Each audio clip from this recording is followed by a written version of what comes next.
can't explain it simply, you don't understand it well enough.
Education is not the learning of facts, but the training of the mind to think.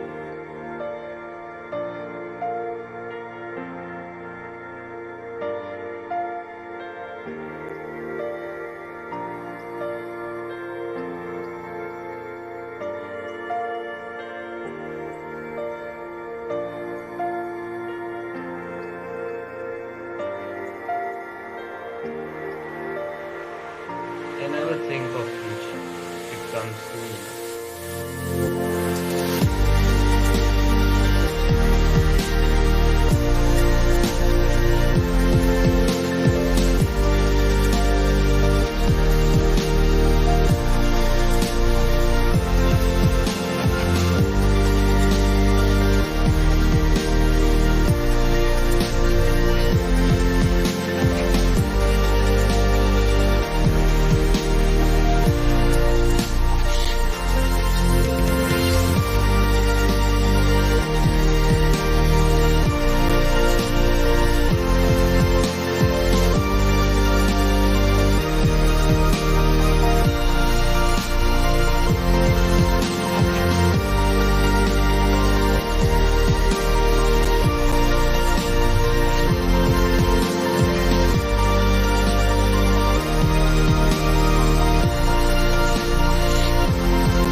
We cannot solve our problems with the same thinking we used when we created them.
You know what? Let me try turning on the sound. Let me try this again. Greetings, Rothlings, and welcome to the live broadcast of ULA's Atlas V rocket with the AEHF 6 satellite. I'm going to be keeping track of the sound because last time I tried this with the webcam, I had some strange audio issues. But here we go. I've got my Starman Christmas shirt on. And got my kofefe.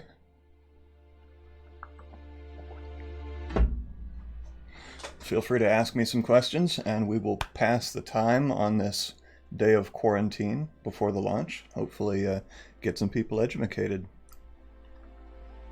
All right.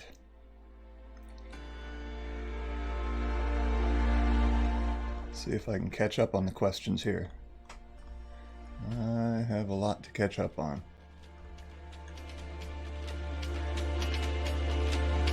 The title screen. I guess we'll start with that. The thumbnail was just for fun. First I had a normal one with just like a picture of a launch, but I was like, you know what? Let's have some fun with this. So I gave the rocket some legs, gave the virus some arms, and put them on a scenic Florida beach. So there you go. If you can't laugh amidst adversity, then life is just unpleasant.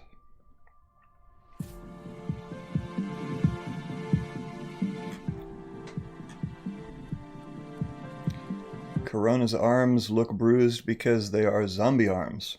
With the limited time I had, that's the best image I could find. If you want like chunks of flesh falling off and holes in the arms and stuff, yeah, feel free to go at it with Photoshop. But I did what I could in the time available.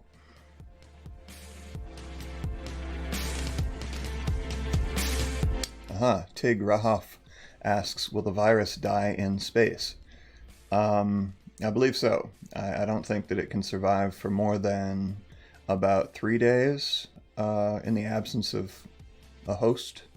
So, yeah, tardigrades are different because tardigrades go into a form of hibernation when they're in adverse environments. They basically they dehydrate themselves and they become sort of suspended animation, if you will, and then when they get back into an environment that's conducive to their thriving, they rehydrate. And I actually have a doorbell ringing, so I'll be right back.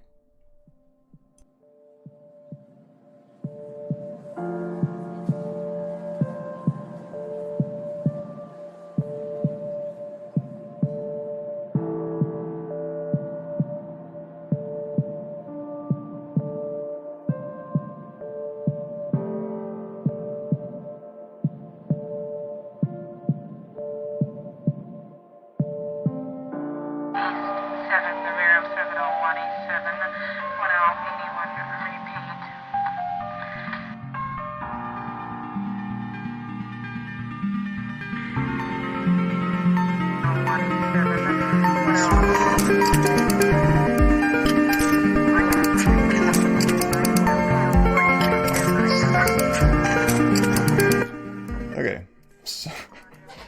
so that was my daughter's friend coming over to see if my daughter would like to go out, and I was like, probably not the best time, so put the kibosh on that. All right.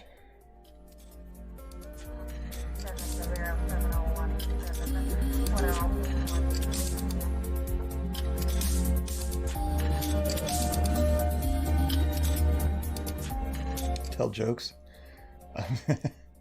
Sorry, Jerem15 Lollipop. I have witty asides. I have moderately clever comebacks, but I am not a comedian. I have sarcasm for days, but I don't really tell jokes per se.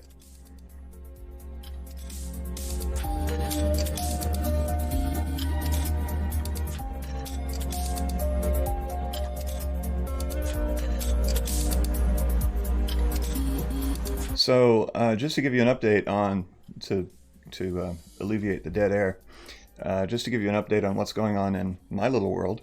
Oh, and I apologize, I don't have my Raw Space branded Yin Yang Planets mug with me. It is, it may still be at work, or maybe it's just in another room. In any case, just to give you an update on what's going on in my neck of the woods, I live in near Charlotte, North Carolina, and in my state, schools have been suspended until at least May 15th. So my two kids, my two middle schoolers are and have been at home for the last week. They're loving it. You know, their little brains, not so much, because they're not getting the education they're supposed to be. But the teachers are trying to engage in distance learning as much as they can. You know, with Zoom sessions and things like that to answer questions. Plus, the school district provided them with sample questions and study materials that they are, at least one of them is interested in, the other one doesn't want to have anything to do with. So there's that. My job, everybody's home except for, well, basically everybody at this point. They tried to stock up on, I work for I do software development for a company that distributes products. So they tried to stock up on products ahead of time, ahead of the sort of self-imposed quarantine. And there's no official quarantine in place yet. I mean, there's no official, what do they call it? Sit there and twiddle your thumbs order. But they're, of course, encouraging everybody to stay home. I don't think they're actually like arresting people for going out or anything like that. There's no official curfew. You're just supposed to exercise common sense and all the cautionary measures that everybody should be practicing. Yeah. So here we are.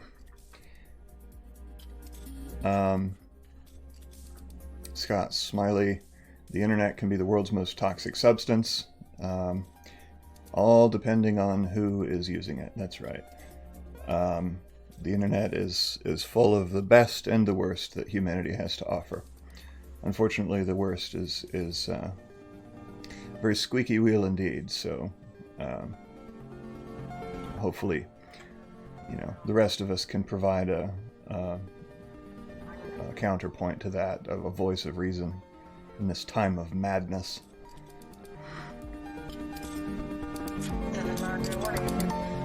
Maria from Brazil asks, what time will the launch be? The launch is scheduled for 2:57 p.m. Eastern Time, which would be 3:57 p.m. in Sao Paulo,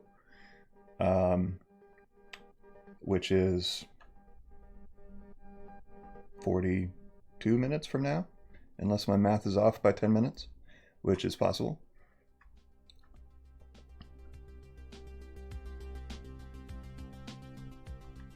Let's see here. Verizon member asks, will I be streaming the actual launch? Yes. As soon as ULA goes live, I will switch to their coverage and you won't have to listen to me anymore. I mean, you don't have to listen to me now if you don't want, but oh yeah, I was going to say, I got caught up in the beginning. I understand that you have many choices in the way that you spend your time during this time of isolation and quarantine and social distancing.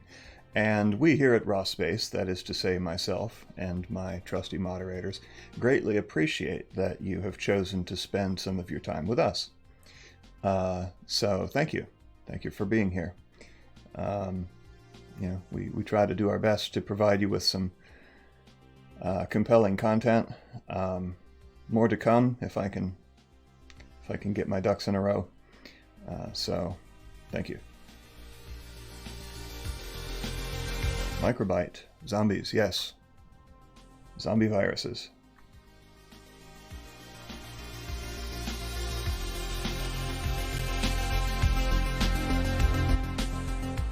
How come you never see elephants hiding in trees? That is a great question.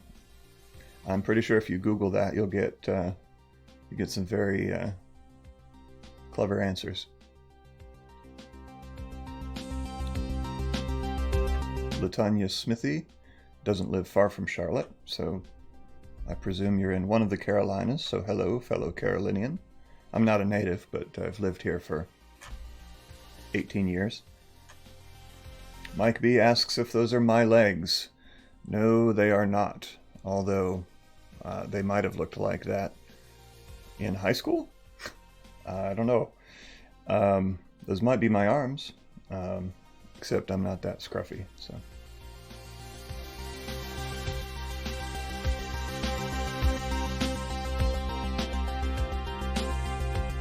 Ian Pedler, thank you for the compliment. I appreciate that.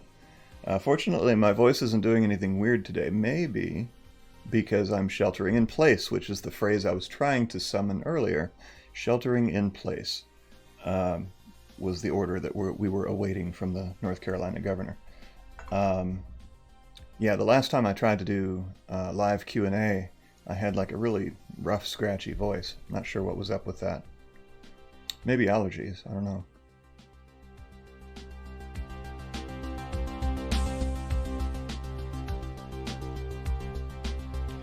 Sebas Astronomer says, dude, the legs look funny. Perhaps because they are not attached to a human. And there's no transition between the leg and the torso, such as it is. And I'm not sure. Yeah, well, we won't get into why so much of the rocket hangs down below the... Anyway. So,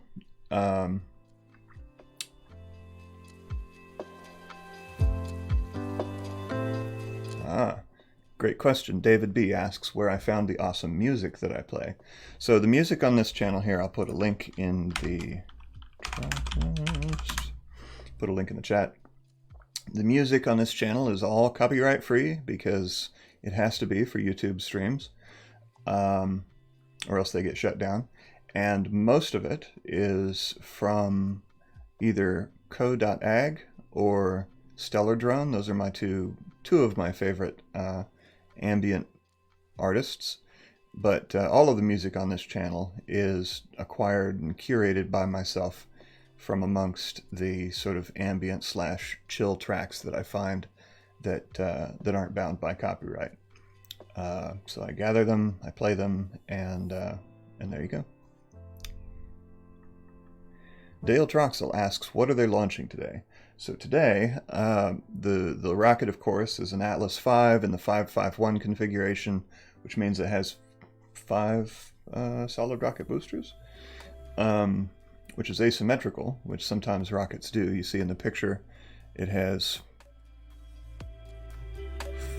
3 solid rocket boosters. Today's launch has 5. It doesn't mean the rocket's going to fly off sideways. They manage the thrust and vectoring such that the asymmetricality of the boosters is not a problem. And the payload is the Advanced Extremely High Frequency 6 satellite. It's military communications satellite. So AEHF 5 launched early last year, I think, springtime. I don't know, maybe they do once per year. I'd have to look it up.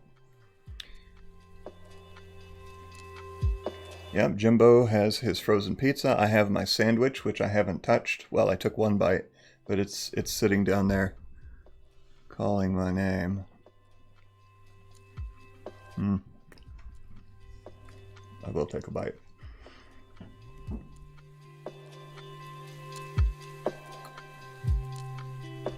Let's see.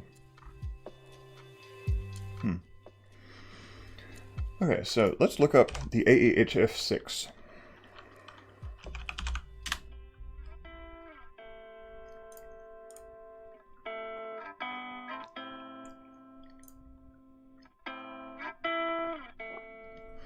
So the Advanced Extremely High Frequency satellites are a series of ComSats operated by the U.S. Air Force.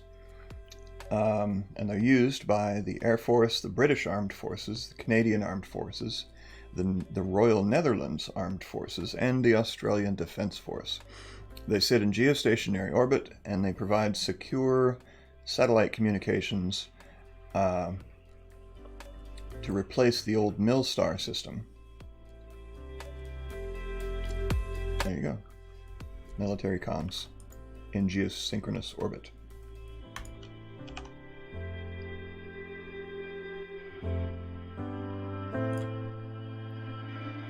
If I can find my chat window. There we are.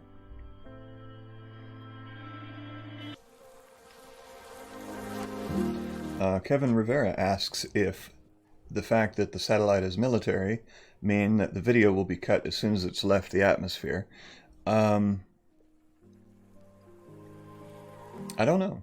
I mean, ULA usually doesn't provide continuous rocket cam video coverage all the way up to deployment because that's not their priority. I mean, whereas SpaceX has a little more panache, and they also have engineered their rockets with these cams in mind to provide primarily engineering data, but also pretty video for their broadcasts. They obviously put a lot of effort into their broadcasts. They've even won, I believe they won an Academy, no, it was an Emmy. It was an Emmy they won for their coverage of the launch of the Crew Dragon DM-1 mission, wasn't it? Not an Academy Award, it wasn't a feature film.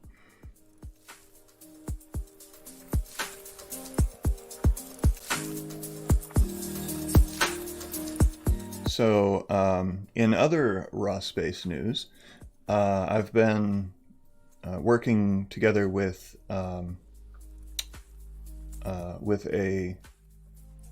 very kind and generous Ecuadorian gentleman, who runs a company called Kinetic VFX. It's a video production company. And they've been helping me out with some of the rendering of the large videos that I've been processing. And in fact, one of his employees is sick with COVID-19, so keep them in your thoughts. Yeah, so I discovered that my computer, although it's fairly robust, is not quite up to the task of rendering, hour-long 8K videos. I built my computer about 5 years ago, and it's nice, but it just doesn't cut the mustard in 2020. So, actually, the doorbell ring earlier was a friend of my daughter's. But just before that, I got a ding on my phone notifying me that there was a package that had been delivered. And what was delivered was the all-in-one cooling system, the all-in-one water cooler system for a new computer that I'm building for the channel / myself. It'll be my primary workstation, my primary computer, so it'll both, be used for editing and rendering videos, as well as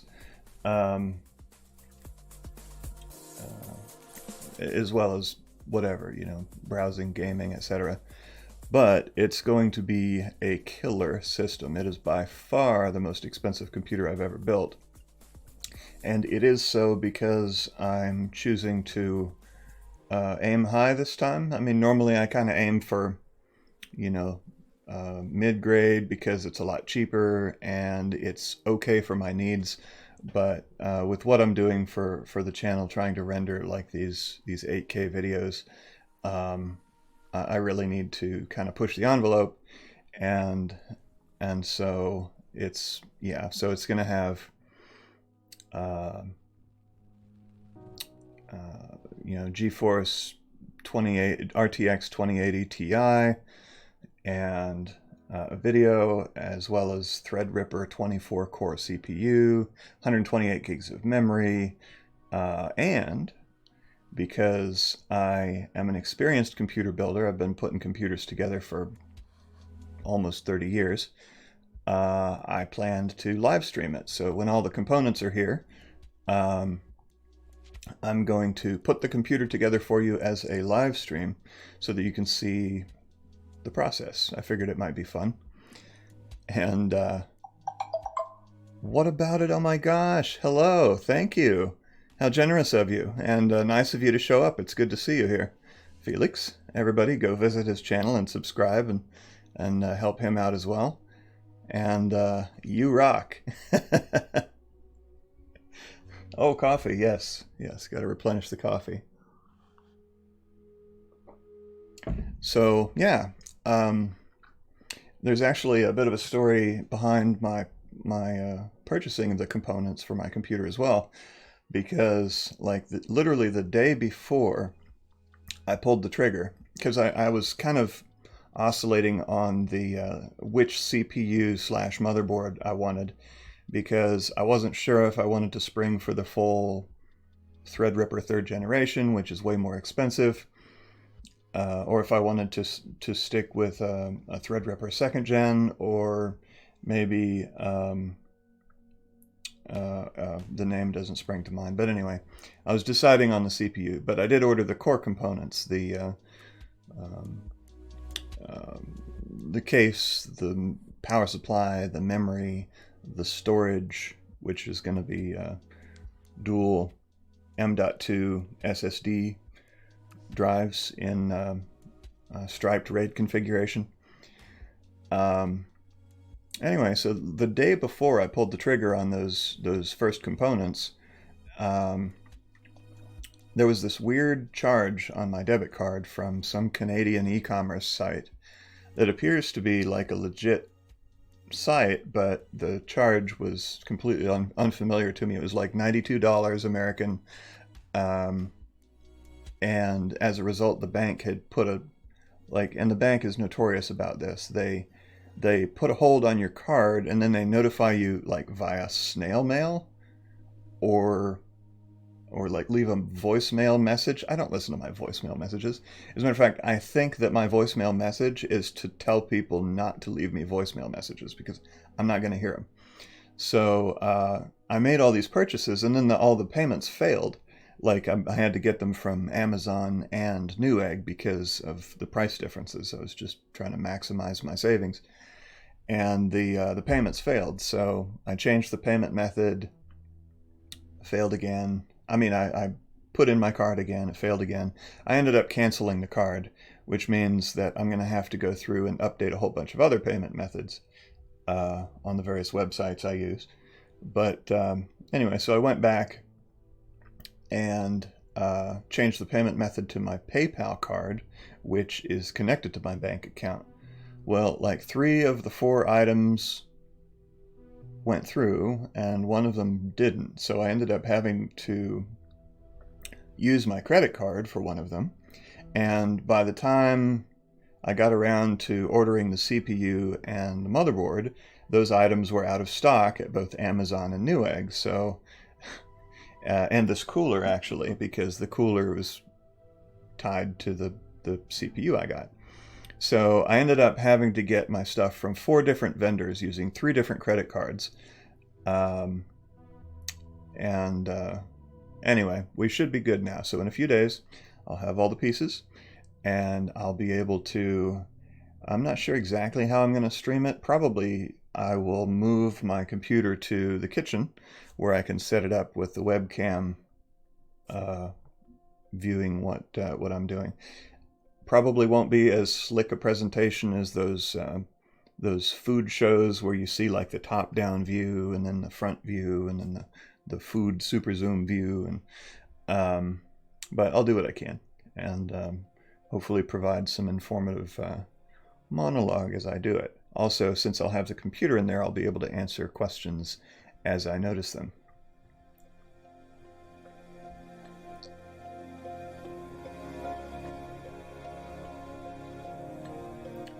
Aha. Oh,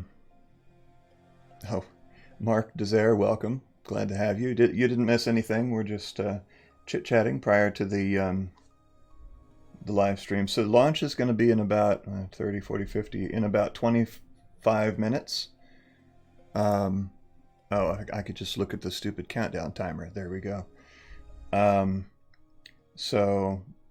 I believe ULA usually begins their broadcast either 20 or 15 minutes before the launch. SpaceX is 15 minutes. ULA may be 20. Depends on the launch, I guess. So we may have about 5 minutes more before I switch over to the live coverage. Rockin' Robbins, good to see you. What motherboard am I going to use? Well, there are a limited choice of motherboards that are compatible with the Threadripper 3rd generation CPUs. The one I got is a Corsair. Is it Corsair? Is it Corsair? What did I get? that is a great question. No, it's Asus. I got Asus. So the video card I got is an Asus ROG Strix branded GeForce GTX 2080 Ti. And so I wanted to get an Asus motherboard. I know that Asus motherboards are good. I've had them before. I may even have one currently. Maybe it's MSI, I'm not sure. But they're reputable and they're great. And so I looked for the features I needed. I looked for dual M.2 ports for my SSD drives, as well as the other bells and whistles I wanted. And so the motherboard I'm getting is the Asus Prime TRX 40 Pro STRX4. It's relatively well reviewed. I mean, the Threadripper 3rd gen market is quite young currently, and so there's not a lot of reviews out there. There's not like thousands of reviews for these products, but I believe I'll do okay. And I made sure to get memory that was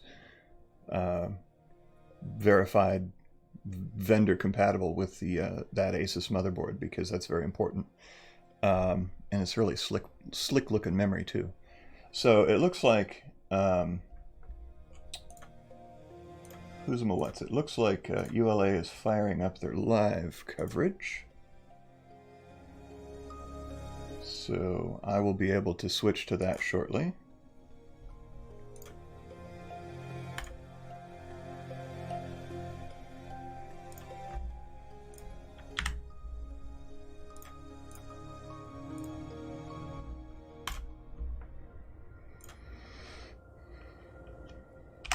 Don't need Twitter anymore since they're starting their live stream.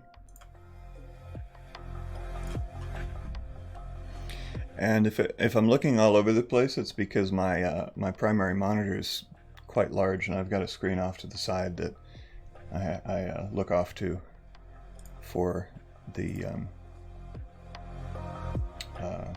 live coverage. So, Chris V just asked, how many monitors do I use? It looks like I'm looking way off to the side. Yeah, no, I just have two on. I mean, I've run with three before, but then I had a rapid unscheduled disassembly event with, and it was actually my buddy's monitor that I was using as my primary at the time. It was this like professional grade $1,000 monitor, and I asked him if I could use it because he had it stored at my house. So he said yes, and so I used it, and then I was being stupid and trying to adjust a cable or something, and I elbowed the monitor. It took a nosedive off the table and cracked the screen. I felt terrible, but I was able to get it because it was his property housed at my house. We were able to get it replaced for him, or we'll get it reimbursed through insurance. So, sorry, friend. But my new monitor is great. It's a 4K NEC, I think. It's not branded on the front, but I think it's an NEC.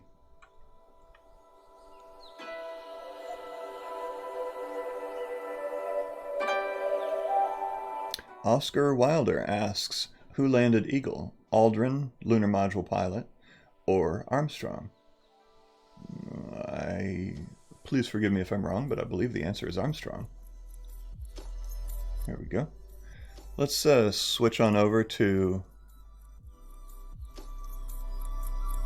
Oh, okay. Here we go.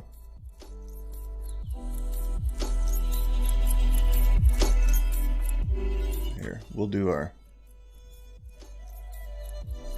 Okay, they're not quite ready yet. I'll switch over when it gets here. You know what? I'll put their video on the screen behind me so you can see. Firefox.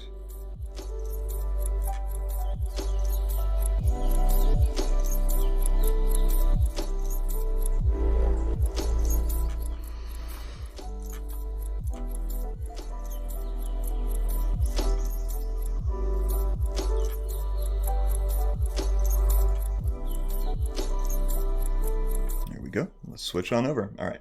Thank you for joining me. I appreciate it, and maybe I'll come back. Maybe I'll come back on after. Liftoff of the United Launch Alliance Atlas V rocket. Mach 1 executed, and we have an indication of spacecraft separation. At Space Launch Complex 41, an Atlas V rocket is fueled and ready to launch AEHF-6, the sixth advanced extremely high-frequency satellite for the Space Force's Space and Missile Systems Center. Good afternoon and welcome to Cape Canaveral Air Force Station in Florida. I'm Amanda Sterling and I am the Program Operations Lead on the Vulcan Centaur program. The launch team is not working any issues at this time and we are proceeding towards a liftoff at 2:57 p.m. Eastern Time. A few seconds from now, the count will enter a planned 15-minute hold. There are 2 planned holds in our nearly 7-hour launch count. The planned holds give our team additional time to resolve any issues prior to entering the terminal count.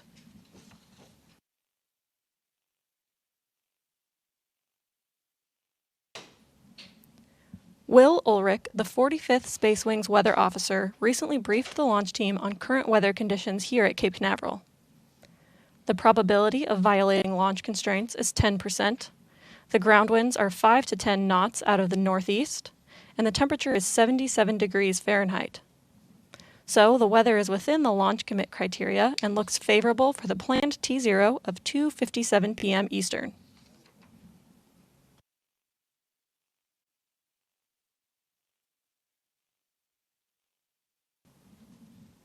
Because of the long duration of today's mission, live coverage will conclude following the separation of TDO-2, a 12-unit CubeSat attached to the Atlas V aft bulkhead. Following today's broadcast, check out ULA's live launch updates blog at ulalaunch.com, where you will find official and timely information regarding the AEHF-6 mission. Now, let's take a look at all of the events from liftoff through AEHF-6 separation. And liftoff of the United Launch Alliance Atlas V rocket. The Atlas V RD-180 main engine and 5 solid rocket boosters ignite to lift the rocket away from the pad. Together, the main engine and 5 SRBs generate a combined liftoff thrust of 11.5 million newtons, or 2.6 million pounds. Shortly after liftoff, Atlas begins a pitchover to attain the proper flight path, while minimizing the pressure the vehicle experiences during flight. The Atlas V reaches Mach 1, the speed of sound, at 35 seconds. The first 2 SRBs are jettisoned at 1 minute 47 seconds, followed a second and a half later by the remaining 3 SRBs. Approaching payload fairing jettison, the Atlas V is burning propellant at a rate of 907 kilograms, or 2,000 pounds per second, traveling more than 11,000 kilometers, or 6,900 miles per hour, and located 124 kilometers, or 77 miles in altitude, and 283 kilometers, or 176 miles downrange. During ascent, the spacecraft is protected inside a 5-meter diameter payload fairing. This 2-piece shell encapsulates both the Centaur upper stage and the satellite. At approximately 3 minutes 25 seconds, the vehicle is climbed above the densest part of Earth's atmosphere and the payload fairing is jettisoned. At 4 minutes 26 seconds, propellant levels deplete and the main engine shuts down. 6 seconds later, the Atlas Centaur separation system activates to release the booster stage. The vehicle now weighs a little more than 5% of what it did at liftoff. At 4 minutes 42 seconds, the first Centaur main engine burn begins, sending the Centaur into a circular orbit. At 11 minutes 47 seconds, cutoff of the Centaur main engine, or MECO-1, occurs. Following an 11-minute coast to an optimized longitude to allow for proper alignment of the second burn to geosynchronous transfer orbit, the Centaur main engine is restarted for the second of 3 engine burns. A little more than 6 minutes later, second cutoff of the Centaur main engine occurs. At 29 minutes 24 seconds, a payload attached to the Centaur's aft bulkhead separates. This 12U CubeSat is provided by the Space Force and designed to test new capabilities of small satellites used by U.S. government agencies. Following separation, the mission enters a more than 5-hour coast phase. This ultra-long coast is made possible by the addition of an extended mission kit. The kit outfits the Centaur with the extra batteries and insulation required to survive the long trip to apogee. Taking AEHF-6 to apogee allows Centaur to perform a final burn to raise the spacecraft's perigee. At 5 hours 36 minutes, the main engine ignites for a third and final burn. A minute and a half later, Centaur completes its final engine cutoff, following total fuel depletion. Also known as minimum residual shutdown, this capability maximizes the energy AEHF-6 receives to orbit, taking it farther than a guidance-controlled shutdown and ultimately increasing the lifespan of the satellite. At 5 hours, 40 minutes, 57 seconds, Centaur releases AEHF-6 on its mission to provide communications for high-priority military, ground, sea, and air assets. This Atlas V flight is the first mission for the United States Space Force. SCLC, Net 1. This is SC. Verify spacecraft is on internal power. Spacecraft on internal power. ULA is using the Atlas V 551 configuration to launch AEHF-6. This is the 83rd flight of the Atlas V rocket and ULA's 138th mission. Produced in ULA's 1.6 million square foot factory in Decatur, Alabama, the 551 is the largest and most powerful configuration in the Atlas V fleet. It is comprised of a common core booster powered by an RD-180 engine, 5 Aerojet Rocketdyne solid rocket boosters, and a Centaur second stage powered by an Aerojet Rocketdyne RL-10C1 engine. Events that took place in preparation for today's launch began February 27th when the satellite was encapsulated inside the payload fairing. The RUAG 5-meter diameter payload fairing protects the AEHF-6 payload during ascent. On March 11th, the encapsulated payload was transported to the Vertical Integration Facility, or VIF, at Space Launch Complex 41, where it was mated to the Atlas V rocket. The launch countdown begins with moving the rocket from the VIF to the pad. At approximately 11 a.m. Wednesday, the quarter-mile trip began using 6 components to complete the 20-minute trip. Weighing in at about 2 million pounds, the Mobile Launch Platform, or MLP, supports the rocket and contains air conditioning, electrical, and commodities, while the undercarriages bear the weight of the MLP and the rocket. 2 rail cars lead the move, with the payload van providing communication to the payload, while the ground van houses the ground support for the rocket. At the rear of the convoy, the portable environmental control system provides air conditioning to the payload and rocket. Finally, trackmobiles provide the power to move the 3.5 million pound convoy. A third trackmobile is added to the front of the convoy to move our largest Atlas V configurations like today's 551 rocket. The Atlas V rocket stands about 60 meters or 20 stories tall and weighs about 580,000 kilograms or 1.3 million pounds fully fueled. The RD-180 main engine and 5 solid rocket boosters produce nearly 11.5 million newtons, or about 2.6 million pounds of thrust, to lift the rocket off the pad and begin its journey to orbit.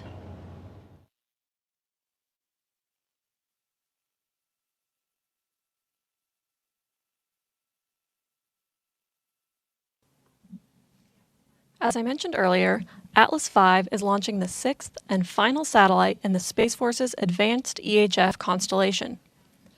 Built by Lockheed Martin, the AEHF constellation is the next generation of global, high-security, survivable communications satellites used by all branches of the United States military, national leaders, and international allies.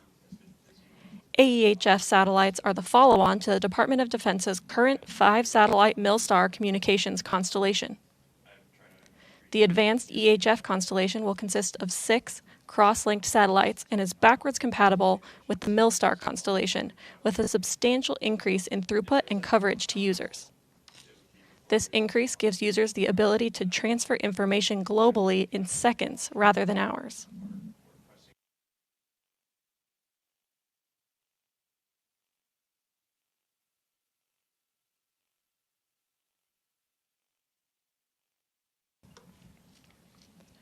As the world takes on the difficult challenge of slowing the spread of COVID-19, we wanted to take a moment to share how ULA is responding to the situation. ULA is critical to our country's national security and civil exploration missions. This is a role we take very seriously. Part of fulfilling that purpose is safeguarding the health and safety of our employees, visitors, customers, suppliers, and communities.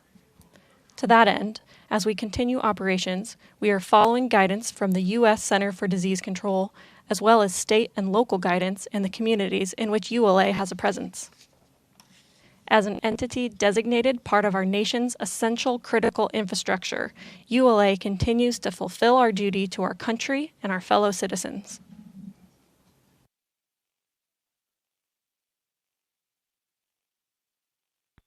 OSM.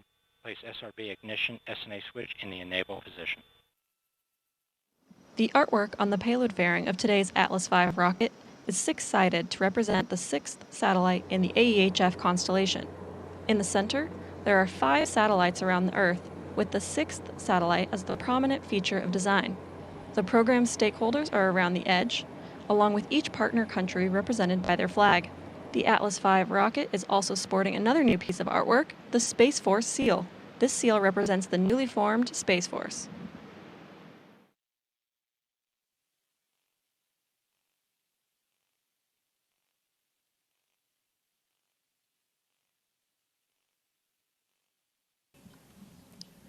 Of course, all of you watching today's webcast will have a great view of the liftoff, but those on the southeast coast of the United States and into the Atlantic will have a front row seat.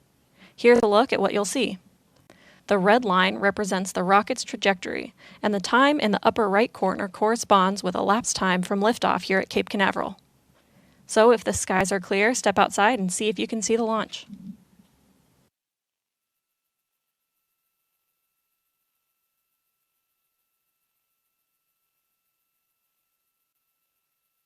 L-8 minutes.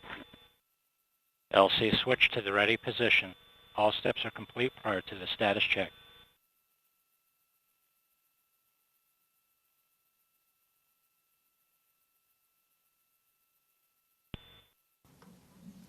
We remain in the planned 15-minute built-in hold as we continue to prepare for liftoff. In a few moments, launch conductor Scott Barney will poll the launch team for the final go to pick up the countdown. 29 engineers and managers are polled for system status and readiness to proceed. This is the final status check before launch for all Atlas vehicle systems, ground systems, the spacecraft, and the U.S. Air Force Eastern Range. The vehicle system readiness poll includes electrical systems, hydraulics, pneumatics, propulsion systems, flight control, and propellants. Let's listen in as Scott Barney performs the final polling of the launch team. L-7 minutes. Status check to proceed with terminal count. Atlas system, propulsion. Go. Hydraulics. Go. Pneumatics. Go. LO2. Go. Water. Go. Centaur systems, propulsion. Go. Pneumatics. Go. LO2. Go. LH2. Go. HASGAP. Go. Electrical systems, airborne. Go. Ground. Go. Facility. Go. RFFTS. Go. Flight control. Go. GCQ. Go. Operation support. Go. COM. Go. Umbilicals. Go. ECS. Go. Red line monitor. Go. Quality. Go. Op safety manager. Go. ULA safety officer. Go. Vehicle system engineer. Go. Anomaly chief. Go. Range coordinator. Clear to proceed. Launch director. Launch vehicle is ready to launch. Mission director. You have permission to launch. Proceeding with the count. ALC. Verified T0 is set for 1857 Zulu. Verified.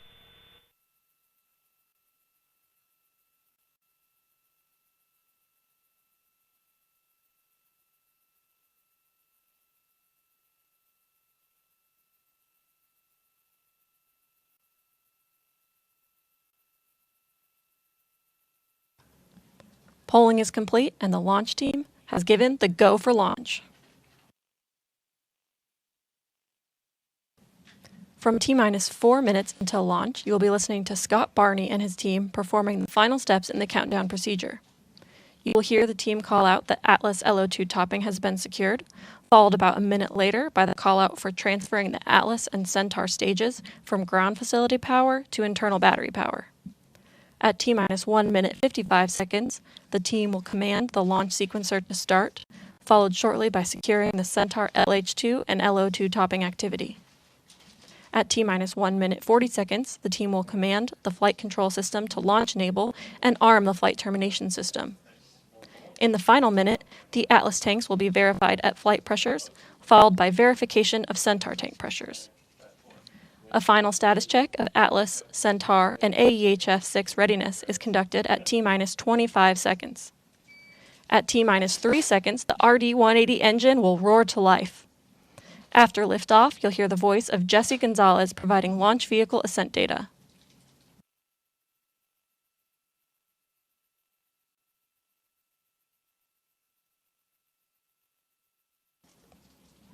This is Atlas Mission Control at T plus 4 minutes and holding. We anticipate releasing the hold in just a few moments. 3, 2, 1, mark.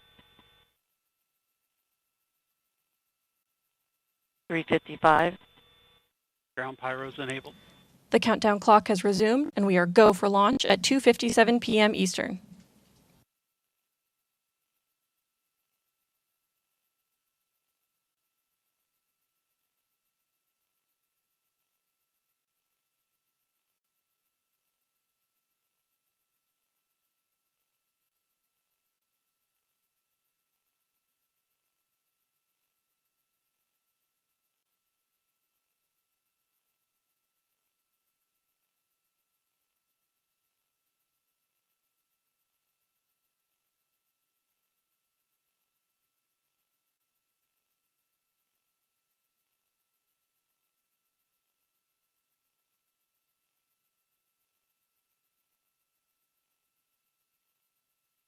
T-minus 3 minutes. Securing LO2 topping. Atlas tanks to flight pressure. T-minus 2 minutes, 50 seconds. FCS internal.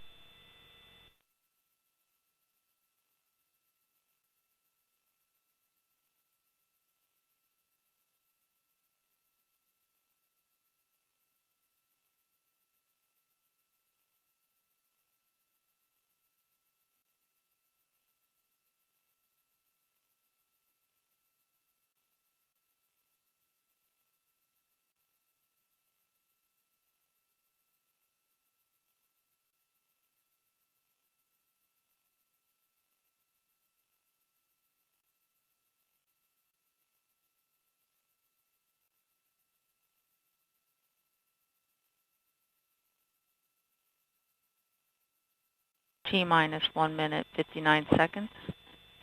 Vehicle internal. 1:55. Launch sequencer start. 1:50. Securing Centaur LH2. Securing Centaur LO2.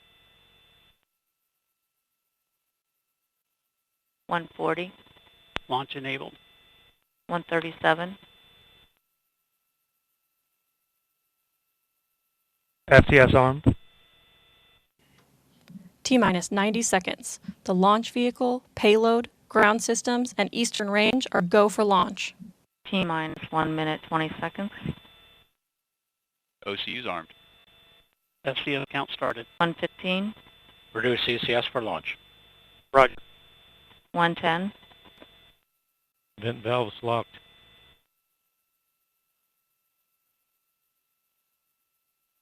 T-minus 1 minute.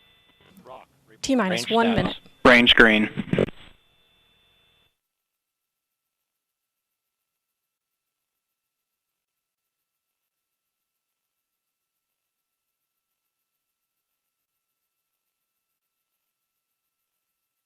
Hold. LC switch not ready. Flight control. Got to hold at approximately T-minus 46 seconds. All team, proceed to Operation 80. Centaur tank venting in progress. Roger. A recycle call by flight control at T-minus 159. Excuse me, T-minus 46 seconds. LC switch is not ready.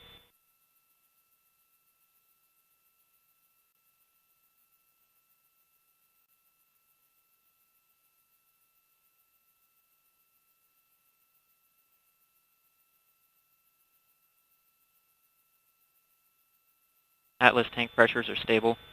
Step 30. Roger. Centaur tank pressures are stable. Roger.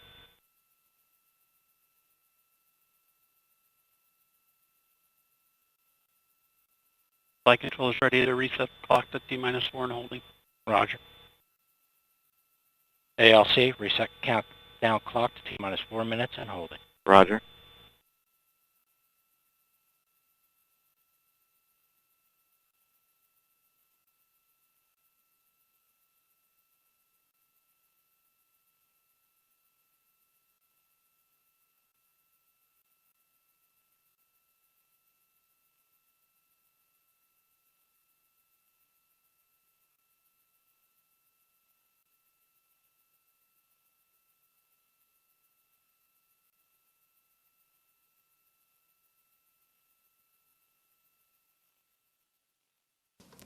This is Atlas Mission Control. The team is working to reset the clock to T-minus 4 minutes and holding. We will pass along a new T0 when it's available. Countdown clock is reset to T-minus 4 minutes and holding. Roger.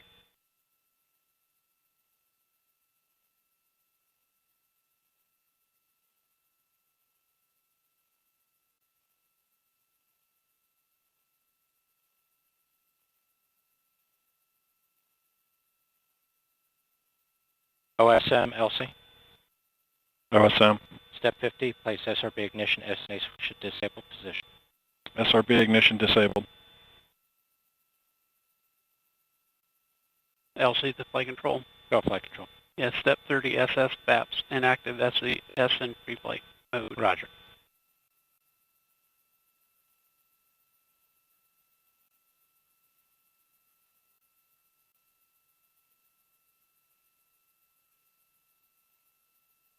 All stations recycle systems back to T-minus 4 and holding configuration.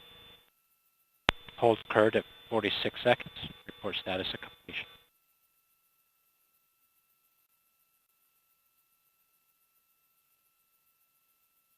LC Lux 1. Lux 1. Atlas Alo 2 topping in progress. Roger. Atlas thanks to flight pressure and Atlas pneumatic pressure is stable. Roger.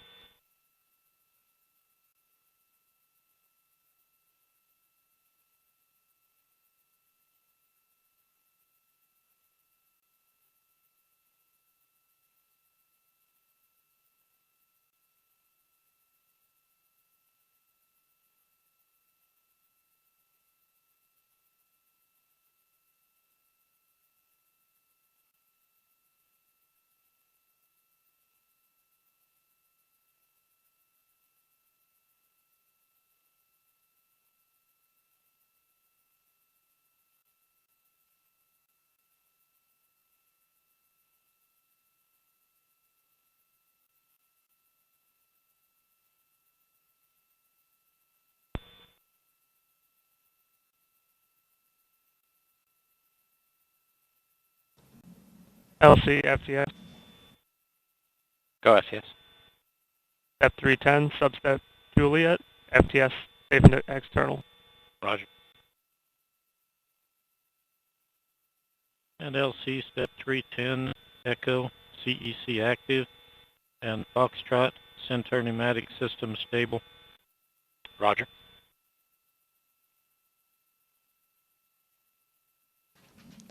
This is Atlas Mission Control. Launch conductor Scott Barney is guiding the launch team through the steps to safe the rocket and pad systems following the unplanned hold called at T-minus 46 seconds. Meanwhile, engineers are examining the cause of the countdown stoppage. We are still sitting at T-minus 4 minutes and holding, and we will pass along a new T0 when it's available. Step reset. Step November. ECS. Set point stable. Roger.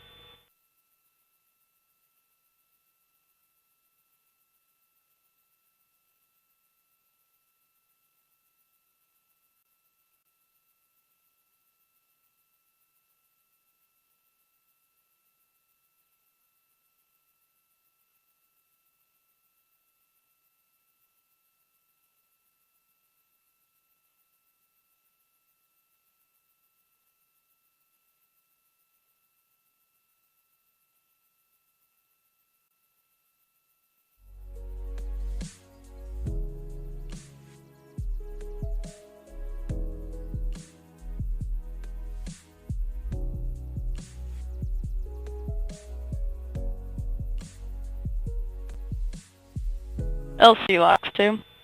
Go, Lux 2. For operation step 310, substep Golf, Centaur LO2 continuing topping. Roger.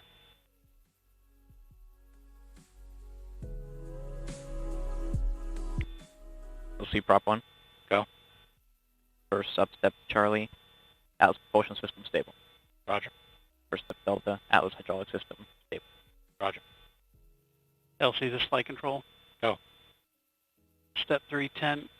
Substep Kilo, flight control ready. Roger. Substep Lima, GC cube ready. Roger.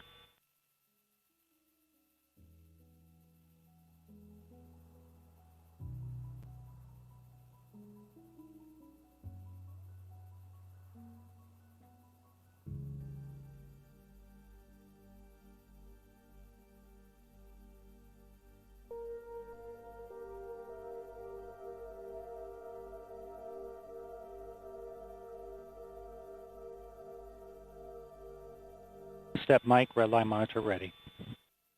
Roger.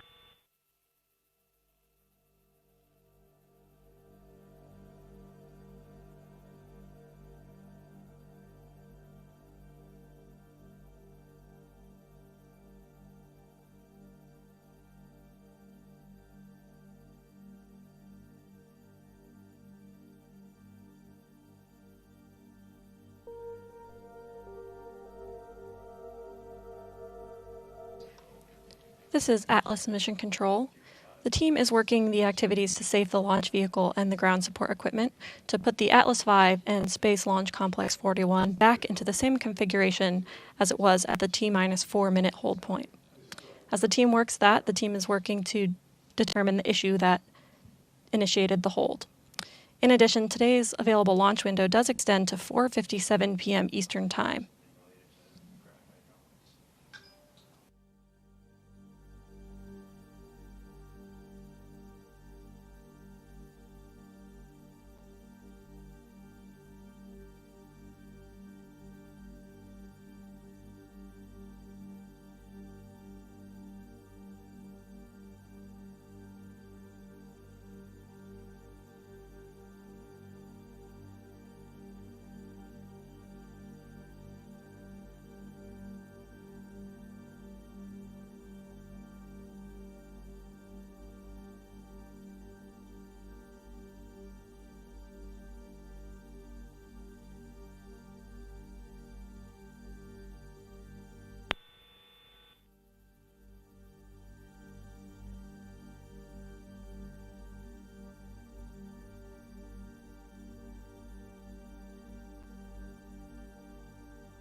Gas LC, that one.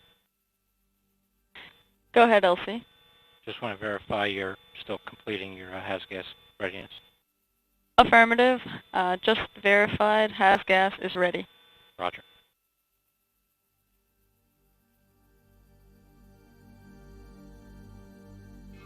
LD, LC, that one.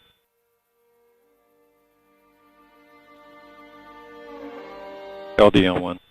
SLD, we did hold it 46 seconds. Recycle of the system is now complete, awaiting completion of the issue that caused us to abort out, and waiting on that resolution. Roger that. Once we hear the resolution, we'll coordinate with the mission director and coordinate a new T0. Roger.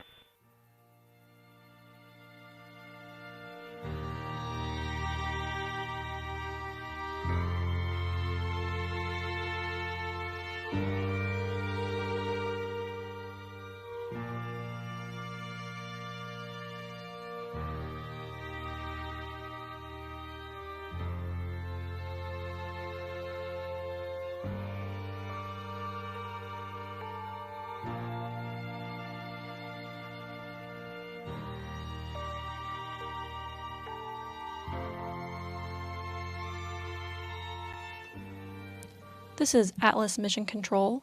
The recycle of the system to the T-minus 4 minutes and holding point has been completed, and we are just waiting on the resolution of the issue that initiated the hold. The team is continuing to work that, and we will provide updates as we get them.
This is Atlas Mission Control. The launch team has completed the countdown recycle of all systems. Engineers are now troubleshooting what caused the countdown to be stopped and how to resolve the issue. Looking at the data, and we'll get you a response. Roger. Please convene an anomaly team. Provide a recommendation. We'll go.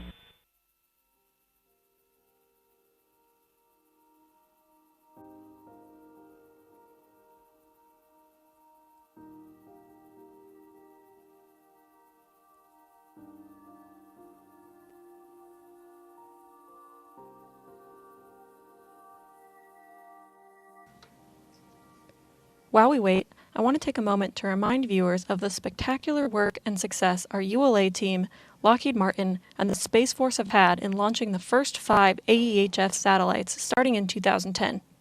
Let's take a look at some footage from those launches. Over the last decade, ULA, in partnership with the Space and Missile Systems Center and Lockheed Martin, have orbited the Advanced Extremely High-Frequency constellation of satellites. Designed to provide secure, protected, and survivable communications, the first satellite launched August 14, 2010, on an Atlas V 531 rocket, followed by AEHF-2 on May 4, 2012, and AEHF-3 on September 18, 2013. On October 17, 2018, the fourth AEHF satellite lifted off on an Atlas V 551. Carrying 2 additional solid rocket boosters, the Atlas V 551 stack provided the additional liftoff thrust required to carry the larger AEHF-4, AEHF-5, which launched on August 8, 2019, and AEHF-6 satellites. With today's launch, ULA's Atlas V and Cape Canaveral's Space Launch Complex 41 close a decade of support to this vital strategic capability.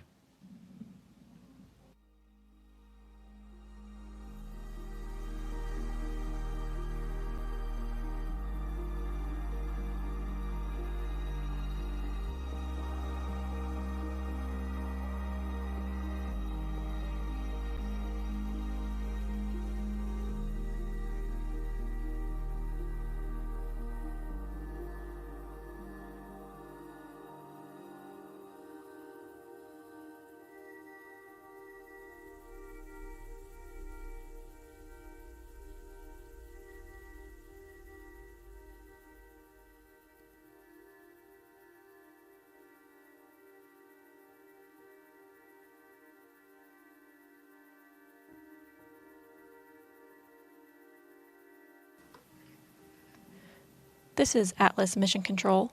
The team is analyzing the data related to the issue that caused the unplanned hold and working to resolve the issue and establish a new T0.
This is Atlas Mission Control.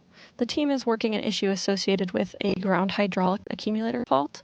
They are working through this issue and will establish a new T0 once we have it resolved.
suppose that you were able every night to dream any dream you wanted to dream.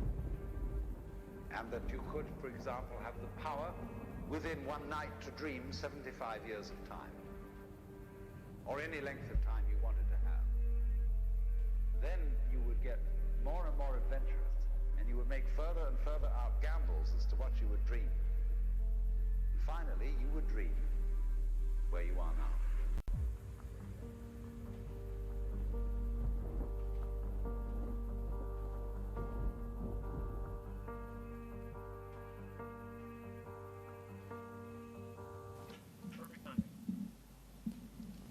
This is Atlas Mission Control.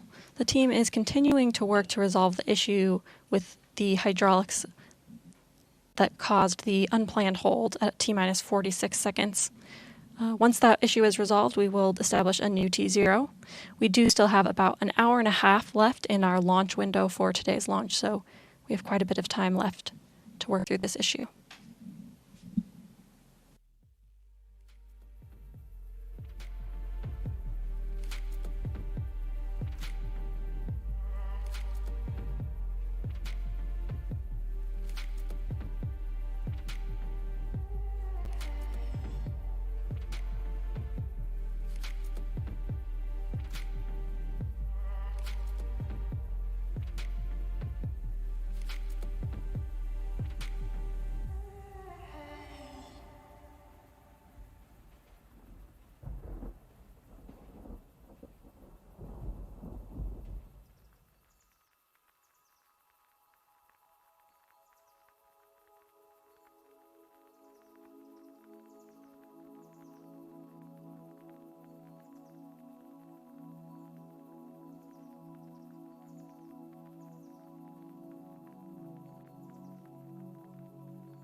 Today's mission marks Atlas's 665th launch and the 83rd launch of the Atlas V configuration.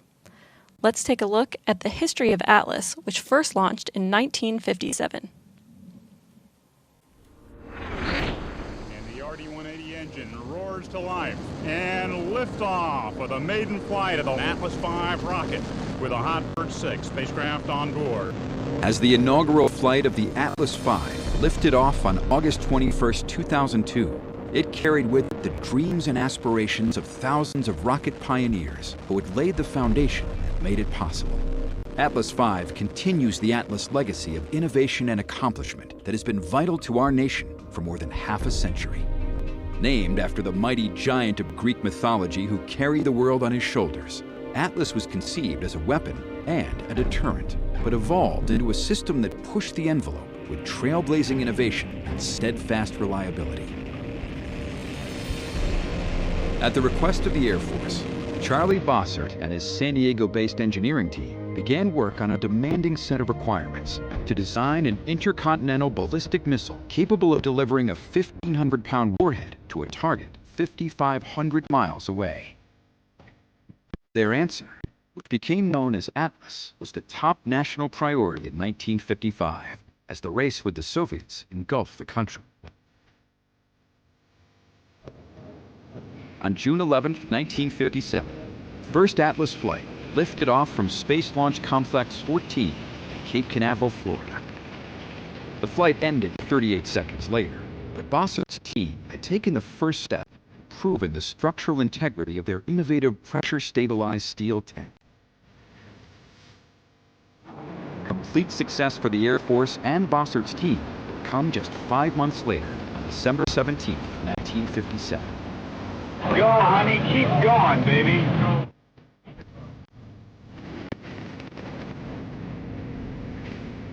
Though the Soviets had beaten the U.S. to space with the launch of Sputnik in October 1957, President Eisenhower would counter a year later when Atlas 10B delivered his holiday message of peace from orbit 180 miles above Earth. Known as Project SCORE, the orbiting Atlas booster became the world's first communication satellite. This is the President of the United States speaking. Through the marvels of scientific advance, my voice is coming to you from a satellite circling in outer space. Attention all personnel, report to the blockhouse. Immediately, countdown will begin. On September 9, 1959, Atlas 12D became America's first operational ICBM, following launch from California's Vandenberg Air Force Base. In all, 350 Atlas ICBMs were built and stood on operational alert through 1965. The surplus boosters were refurbished and used by the Air Force, the Army, the Navy, and NASA. The last refurbished booster was launched in 1995. By the early 1960s, the Atlas booster had made the transition from missile to space launch vehicle, and 1962 proved to be a pivotal year. Riding atop an Atlas booster in Project Mercury's Friendship 7 capsule, John Glenn became the first American to orbit the Earth on February 20, 1962.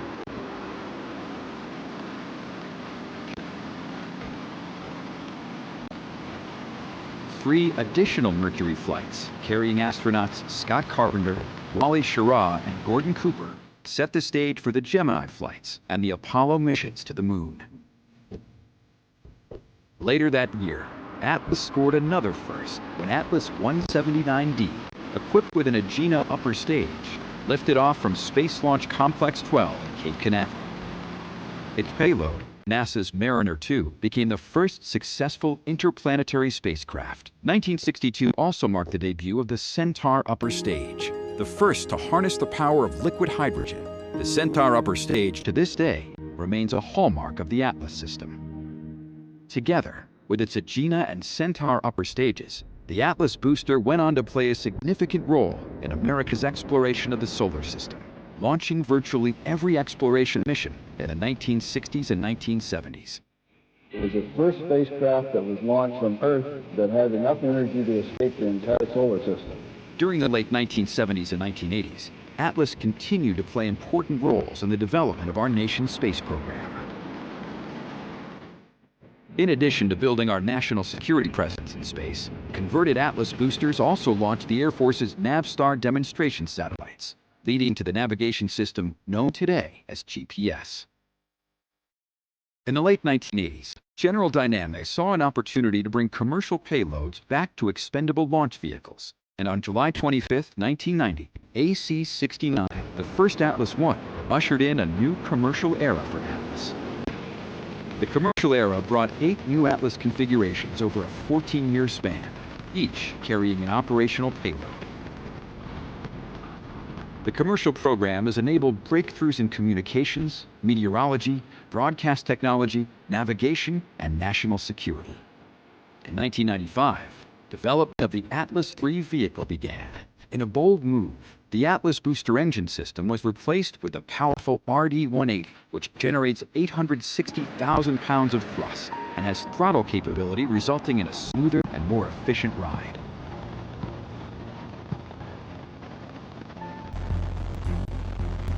Making its debut from Space Launch Complex 36 on May 24, 2000, the Atlas III provided a substantial performance improvement over the Atlas IIAS. Reliability was increased by reducing the number of engines from 8 to 2 and the elimination of 5 staging events, as well as more than 10,000 parts.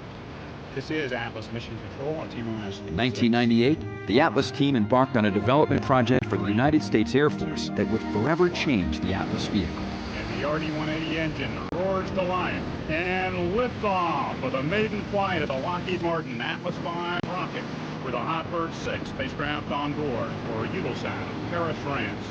For more than 40 years, Atlas vehicles have relied on the pressure-stabilized steel tank developed by Charlie Bosson and his team. In a departure from conventional thinking, the Atlas V development replaced the tank with a structurally stable common core booster. In addition to vehicle modifications, the team took a new approach to processing and launch. Atlas V processing is done vertically, and the mobile service tower has been replaced by a mobile launch platform, which carries the entire assembled vehicle to the launch pad, ready to fuel and launch. The Atlas V is expanded to multiple payload bearing and solid rocket booster configurations, as well as re-establishing a launch capability from the west coast at Vandenberg Air Force Base. The Atlas vehicle has a long legacy of accomplishment.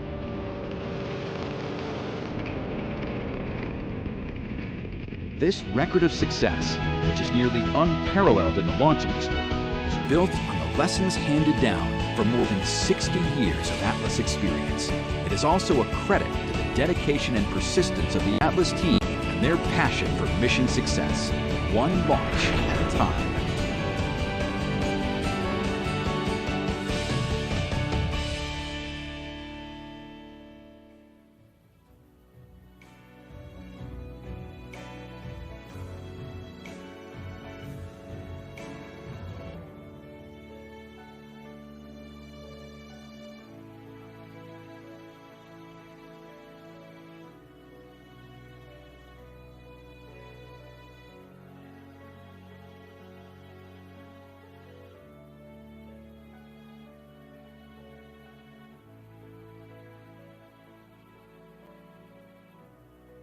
LC Locks 2. Go Locks 2. We would like to recommend a transfer line rechill at this time. Roger. And what is the timing? What's the typical time for that rechill? But yeah, go to proceed. Stand by, will advise. Okay, go ahead and proceed, and just looking for when that would be complete. Roger.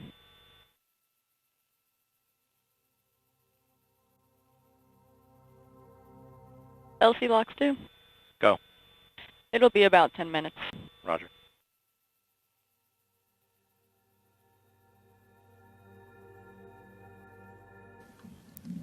This is Atlas Mission Control. The team has identified and understands the cause of the hydraulics issue. They are currently working through a solution to the issue.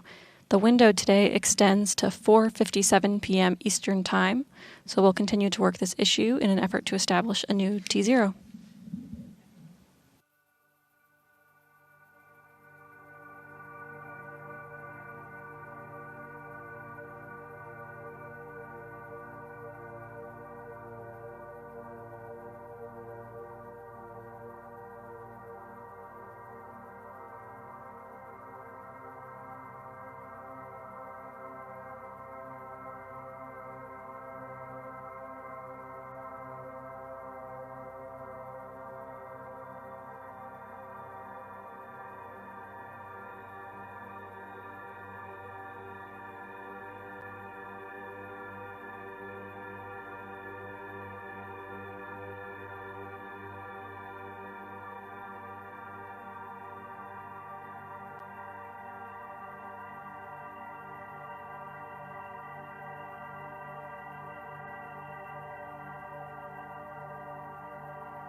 LC Locks 2.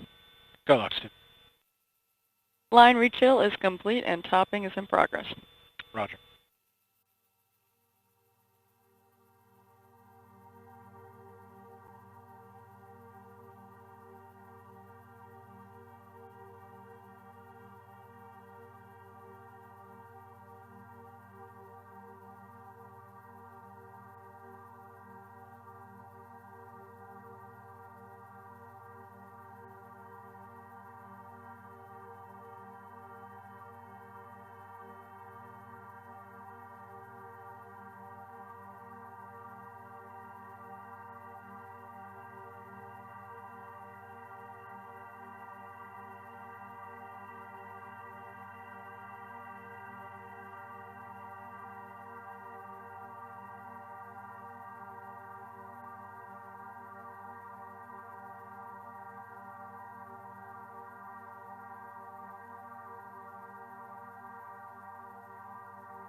LC, this is LD on channel 1.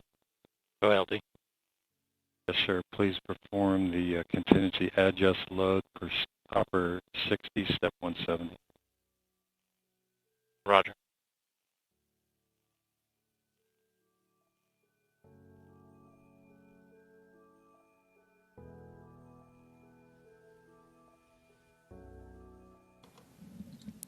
This is Atlas Mission Control. The issue seems to have been caused by a bad amplifier card on a ground system hydraulic pump controller. The team is working on a solution to this issue, and again, we still have until 4:57 p.m. in this launch window, so we're working to find a solution to the issue, and we'll generate a new T0 when available.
So space, night, death, darkness, not being there is an essential component of being there. You don't have the one without the other.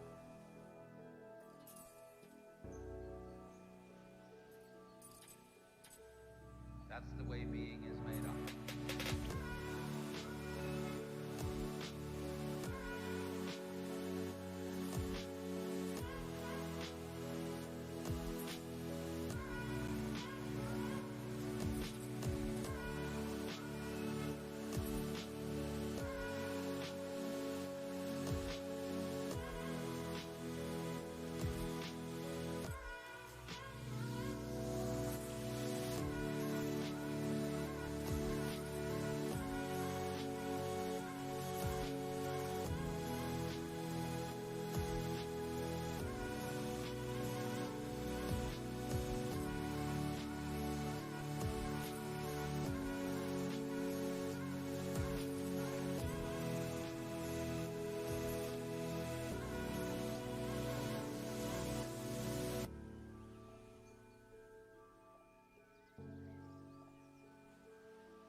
the interval between one tone and another. The steps, as it were, on the scale. It's the interval. So in the same way, in the intervals between this year's leaves, last year's leaves, this generation of people and that generation, the interval is in some ways just as important, in some ways more important, than what it's between.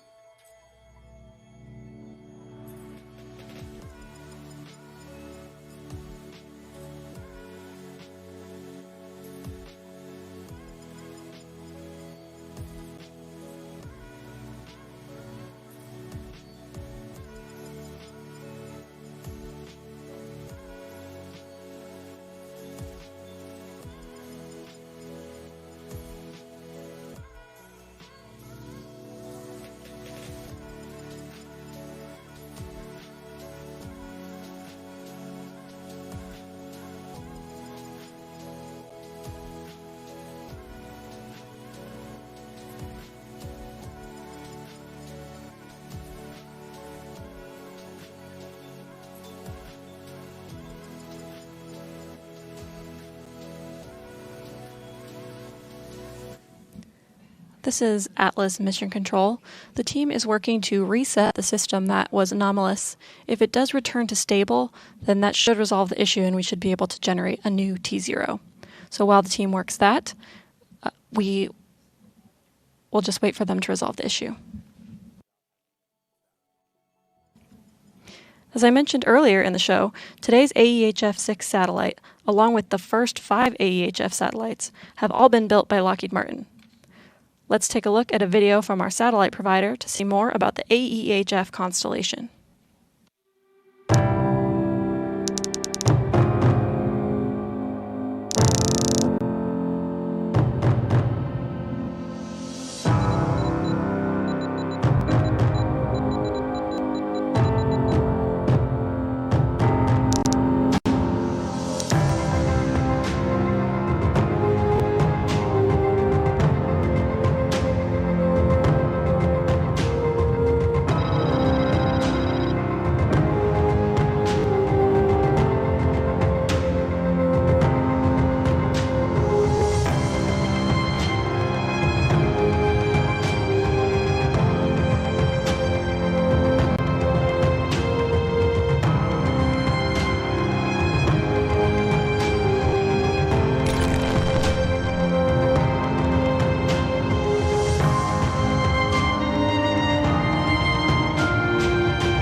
Flight Control, LC, that one.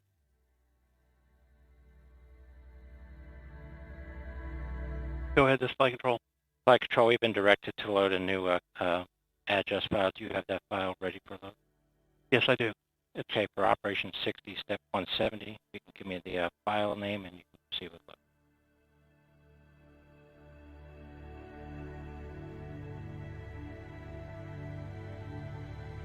I'm sorry, can you say again, Launch Connect? Yeah, if you, I just need the address file name and then you can proceed with it. Yeah, it's address_AV086_06. Roger, 06, proceed.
LC, this Flight Control.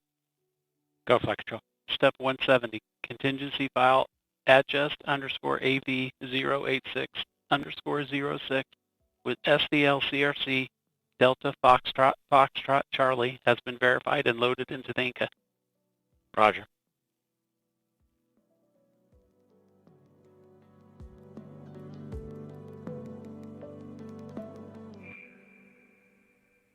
LD, LC, that one. LD on 1. I'll make sure you heard we have the address loaded. SDLCRC Delta Foxtrot Charlie. Copy that, thank you.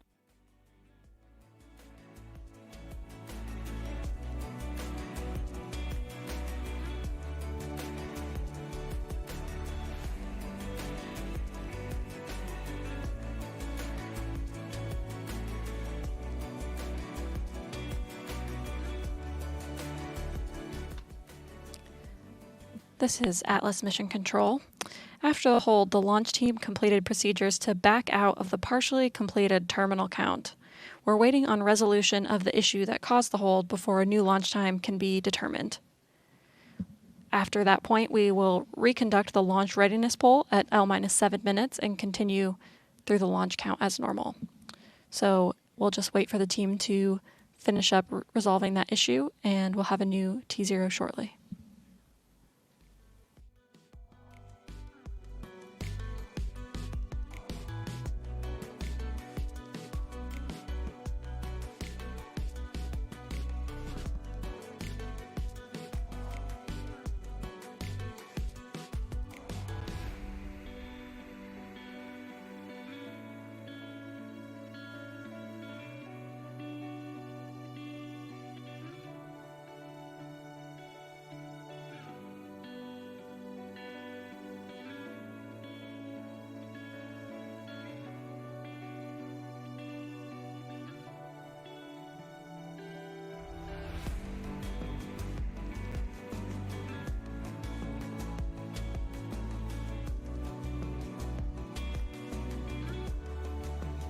LCM-1, this is AC. Go AC. Ready to outbrief the booster hydraulic issue. Roger. LD Net 1. LD. MD Net 1. MD. Proceed AC. Okay, the team did a couple of troubleshooting activities to hopefully get us in position. The second one was based on some experience during the checkout of this vehicle earlier. We turned off the hydraulics and brought it back up. The parameter in question was stable, and we have positioned the engine and TR-MR valves properly. Our recommendation is to try it again. LC concurs. LD. LD concurs. MD. MD concurs.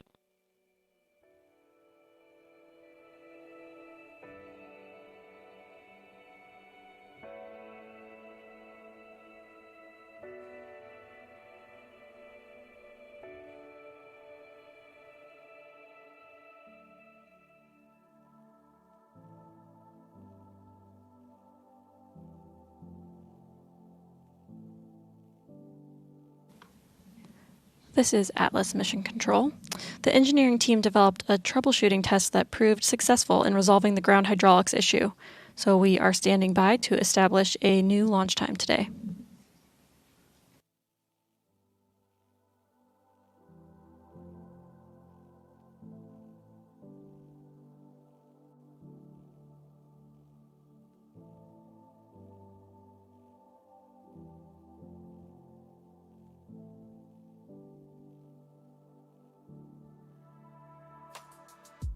And for the team on Net 1, we'll pick up Operation 80 Step 330 when we get new T0 direction.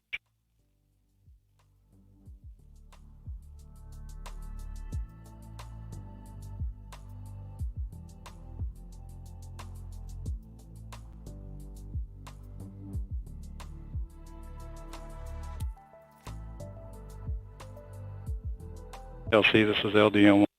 Go LD. Yes, sir. Please coordinate a new T0 of 2018. Roger, 2018. Good copy. ALC, set countdown clock for new T0 of 2018. RC, please coordinate with the range new 2018. Roger. OSM.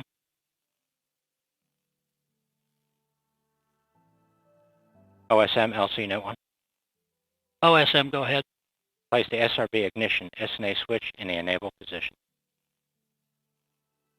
SRB switch in the enable position.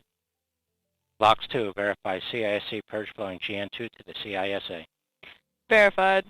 OSM, verify the FCO, RCO, and OSM hold fire switches are in the proceed position. Verified. RLM, verify red line monitor vent table are in the correct configuration for terminal count. Verified. Flight control, perform launch on time verification. Roger. LC, ALC. Go ALC. Countdown clock has been set for new T0 of 20:18 Zulu. Roger. This is Atlas Mission Control. The launch team has coordinated a new T0 of 4:18 p.m. Eastern Time.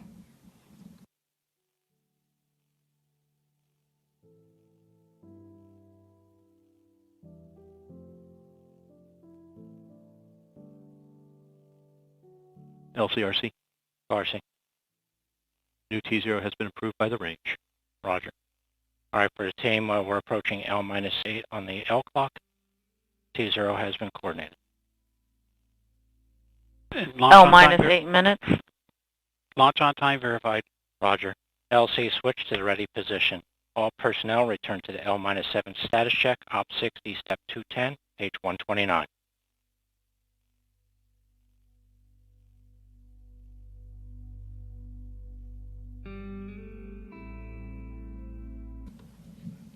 In a few moments, launch conductor Scott Barney will poll the launch team for the final go to pick up the countdown. The vehicle system readiness poll includes electrical systems, hydraulics, pneumatics, propulsion systems, flight control, and propellants. Let's listen in as Scott Barney performs the final polling of the launch team.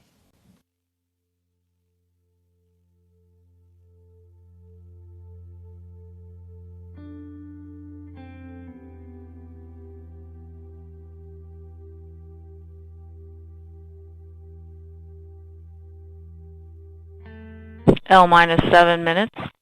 Status check to proceed with terminal count. Atlas systems, propulsion. Go. Hydraulics. Go. Pneumatics. Go. LO2. Go. Water. Go. Centaur systems, propulsion. Go. Pneumatics. Go. LO2. Go. LH2. Go. Hazgas. Go. Electrical systems, airborne. Go. Ground. Go. Facility. Go. RFFTS. Go. Flight control. Go. GCQ. Go. Operations support. Go. Com. Go. Umbilicals. Go. ECS. Go. Redline monitor. Go. Quality. Go. Op safety manager. Go. ULA safety officer. Go. Vehicle system engineer. Go.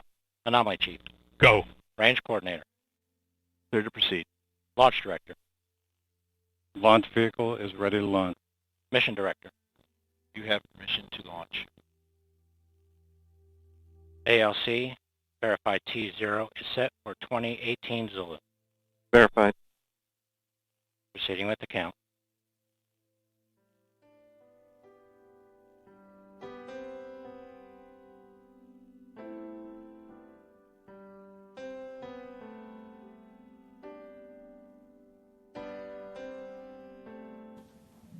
Polling is complete, and the launch team has given the go for launch. So again, we'll talk about what you'll hear from T-minus 4 minutes until launch. You'll be listening to Scott Barney and his team performing the final steps in the countdown procedure. You will hear the team call out that Atlas LO2 topping has been secured, followed about a minute later by the call out for transferring Atlas and Centaur stages from ground facility power to internal battery power.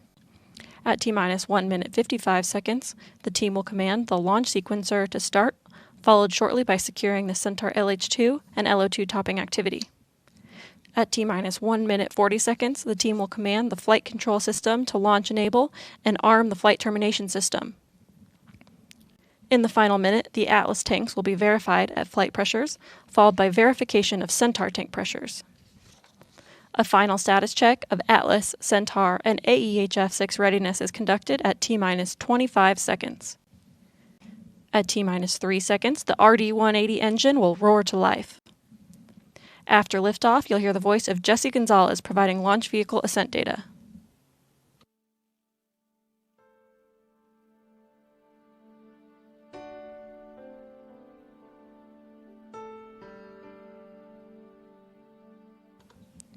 This is Atlas Mission Control at T-minus 4 minutes and holding. We anticipate releasing the hold in just a few moments. T-minus 4 minutes and counting. 3, 2, 1, mark. 355. Ground pyros enabled.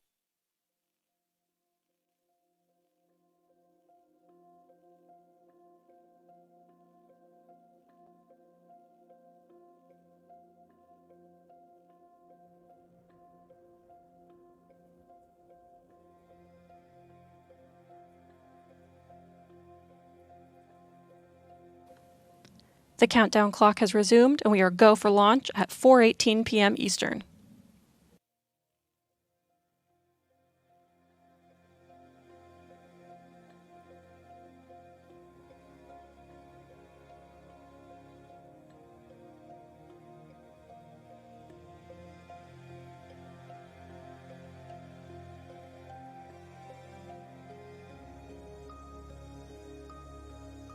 T-minus 3 minutes. Securing LO2 topping. Atlas tanks, flight pressure. 2 minutes, 50 seconds. FTS internal.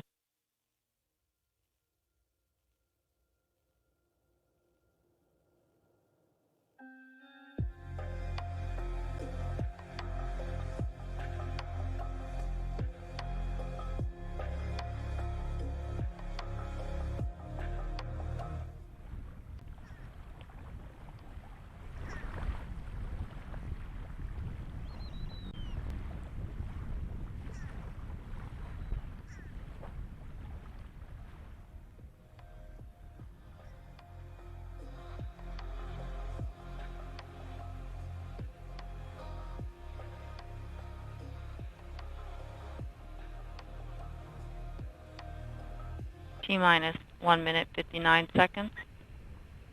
Vehicle internal. 155. Launch sequencer start. 150. Securing Centaur LH2. Securing Centaur LO2. 140. Launch enabled. 137.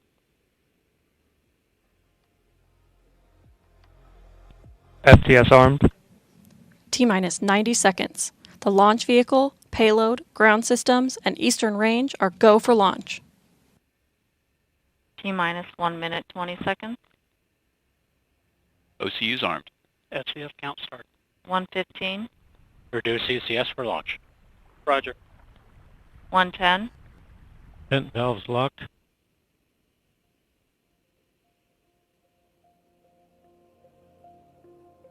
T-minus 1 minute. T-minus 1 minute. Report range status. Range green.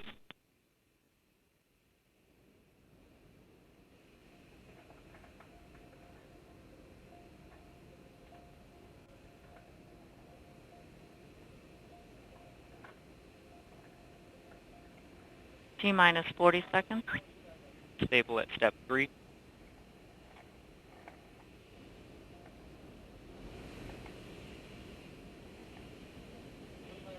T-minus 28 seconds. ECS reduced for launch. Roger. 25 seconds. Status check.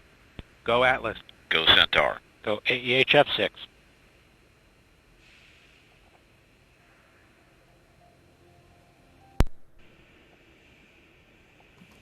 T-minus 10, 9, 8, 7, 6, 5, 4, 3, 2. We have ignition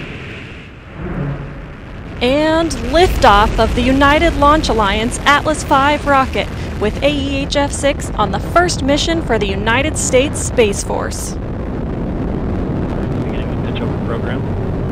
Passing 15 seconds to flight. PU has gone to closed loop control.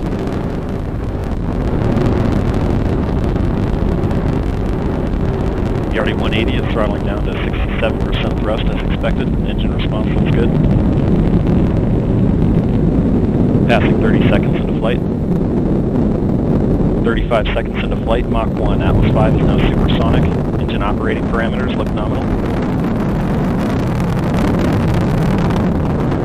Passing 45 seconds into flight, passing through max Q, maximum dynamic pressure. The RD-180 is throttling back up to 94% as expected. Engine response looks good. Coming up on 1 minute into flight, SRB chamber pressures remain nominal at this time. The vehicle is 10 miles in altitude, 6 miles downrange, traveling at 2,300 miles per hour.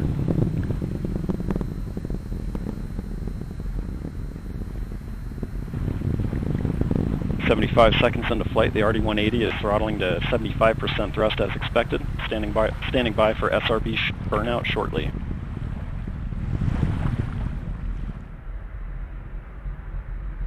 And we have burnout on all 5 SRBs. The RD-180 is being throttled back up to full thrust following SRB burnout. Standing by for SRB jettison shortly.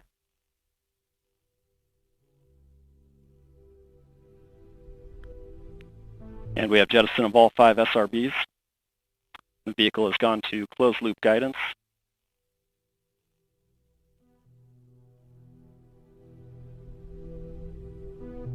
Passing 2 minutes into flight, the RD-180 pump speed and fuel injector pressures remain nominal.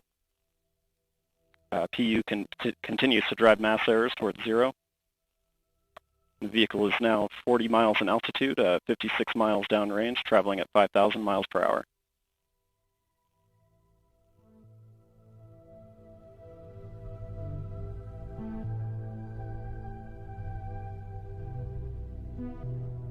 Coming up on 2.5 minutes into flight, approximately 2 minutes left until BECO.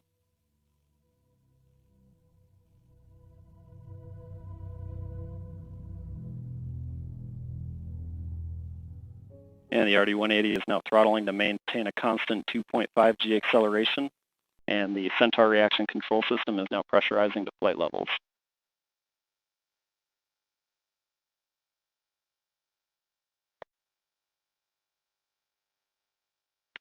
Vehicle body rates remain nominal at this point in flight, and PU continues to operate nominally as well.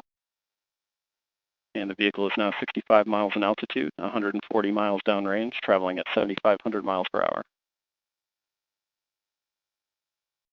Standing by for payload fairing jettison shortly.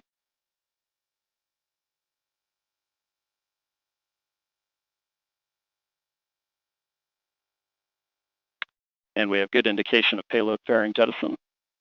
And we have Centaur forward load reactor deck jettison. ECO is in approximately 1 minute. The RD-180 is throttling back up to 95% thrust as expected. Engine response continues to look good.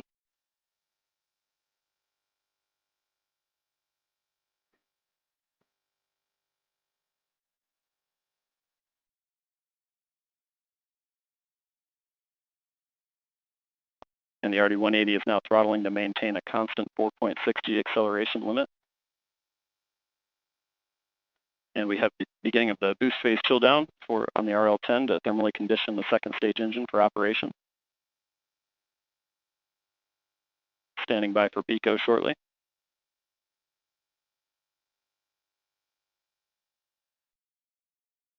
We have the end of boost phase chill down. And we have BECO booster engine cutoff. And we have good Atlas Centaur separation. We have indication of pre-start on the RL-10. Standing by for MES-1. And we have ignition on the RL-10. Seeing good response from RL-10 operating parameters and Centaur body rates at the beginning of the burn. Congratulations to the Aerojet Rocketdyne team, RL-10 team, as today's mission marks the flight of the 500th production RL-10 engine.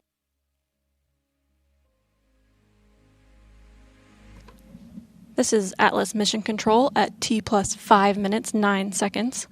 Jesse Gonzalez just confirmed the successful completion of the early phase of today's flight, and all systems continue to operate nominally. The mission is currently in the first of 3 Centaur engine burns. Our next event, Centaur main engine cutoff, will occur in approximately 6 minutes.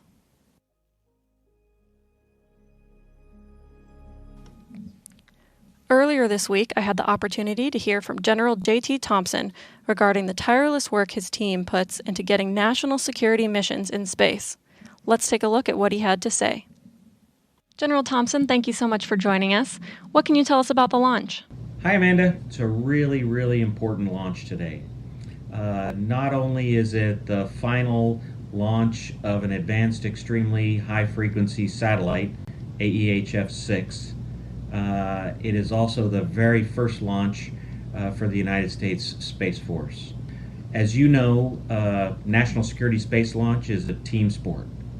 And so the professionals here at the Space and Missile Systems Center, who have accumulated a successful launch record of 78 for 78 over the last several years, have been able to work the requirements very hard, but we do this in strong partnership with our operational launch squadrons, in this case today the 45th Space Wing and their team at Patrick Air Force Base and Cape Canaveral, but also on West Coast launches with the 30th Space Wing up at Vandenberg Air Force Base. We're always really excited about launch, but given the current COVID-19 situation, why is it important that we launch right now? Thanks, Amanda. That's a great question given the current world situation. There are critical things or mission essential things that the U.S. Department of Defense does every day, regardless of what the current global situation is. So even in the face of a global pandemic like the current COVID-19 crisis, we must continue to perform mission essential tasks. One of those mission essential tasks, one of those things that we have to do for the warfighter and for the United States of America, is launch AEHF 6. It is designated mission essential, and it's because the AEHF constellation supports the President of the United States, other national leaders, and the joint forces with critical strategic communications around the planet. And this particular launch extends that capability out into the time frame beyond 2030. Obviously, the health and safety of our workforce is really critical part of that. And so while we were conducting this mission essential or critical task of this AEHF 6 launch, we've taken every precaution to ensure our workforce is safe. What are some of the partners that utilize and help to operate this constellation? Just like I said earlier with regard to launch being a team sport, partnerships are really effective in this endeavor. In fact, one of the tenets that we prioritize under our recent re-architecture called Space and Missile System Center 2.0 is partnership, and the AEHF 6 launch really exemplifies that concept. Obviously, the completed constellation possesses the capacity to serve all of our joint partners with the strategic terminals that they possess to be able to do protected SATCOM. So the Army, the Navy, our brothers and sisters in the Air Force, as well as a number of our international partners and allies around the planet. Certainly Canada, the United Kingdom, Australia, and the Netherlands are all part of the program and very critical to the success of the program. Obviously, our industrial base has huge partnerships associated with this effort. United Launch Alliance from the rocket standpoint and from the satellite standpoint, Lockheed Martin is the prime, although Northrop Grumman provides the payload to Lockheed Martin for this important satellite that is AEHF 6. Well, thank you for answering our questions. Is there anything else you'd like to add? Amanda, only that I offer my hearty congratulations to this entire team that made this particular launch happen. We've talked about a lot of them through some of your previous questions, but between our industrial base, United Launch Alliance, Lockheed Martin, Northrop Grumman, and many other suppliers, the partnerships that exist across the Space and Missile Systems Center between the Satellite Vehicle Program Office and the Launch Vehicle Program Office. And then across the partnerships at the 45th Space Wing and the United States Space Force, we just couldn't do it alone. And the teamwork that these folks have exemplified throughout this launch campaign has truly been remarkable. Frankly, it would be remarkable in a normal world, in a normal set of launch challenges. The fact that they have accomplished this launch and all of the work associated with it during a global pandemic that has shut down huge portions of the United States economy and many cities and states across the nation, I think really demonstrates that when things are at their worst, your Department of Defense and your United States Space Force are at their best. Thank you so much for joining us today.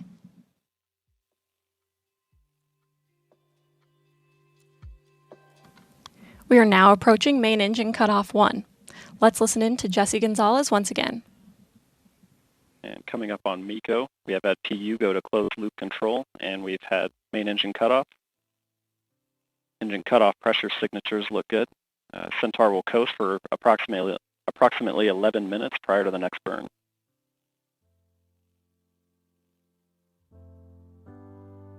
Near the end of the first burn, we did have IIP vanish, and Centaur is now orbital.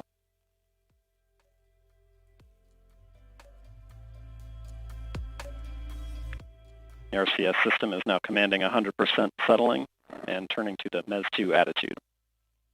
Body rates and RCS performance looks good. This is Atlas Mission Control at T plus 12 minutes, 28 seconds. Jesse Gonzalez just confirmed the first Centaur main engine cutoff. Our next event, main engine burn 2, will occur in approximately 10 minutes.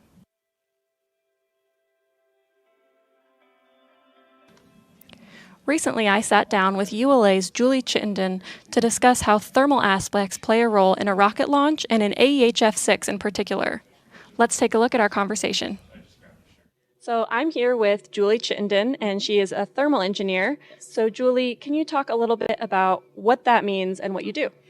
Well, in space, it's really hostile. So as a thermal engineer, what I do is I look at all the components of the rocket and make sure they don't get too hot or too cold to function. And what's really cool is that as a thermal analyst, I get to look at the entire rocket, not just one component. So what are some of the things we do with every rocket to mitigate the thermal impacts? Yeah, so there are several things that we do with every rocket. One is surface coatings. It's kind of like when you have a white car and a black car outside, you can walk up to them and tell that the black car is hotter than the white car.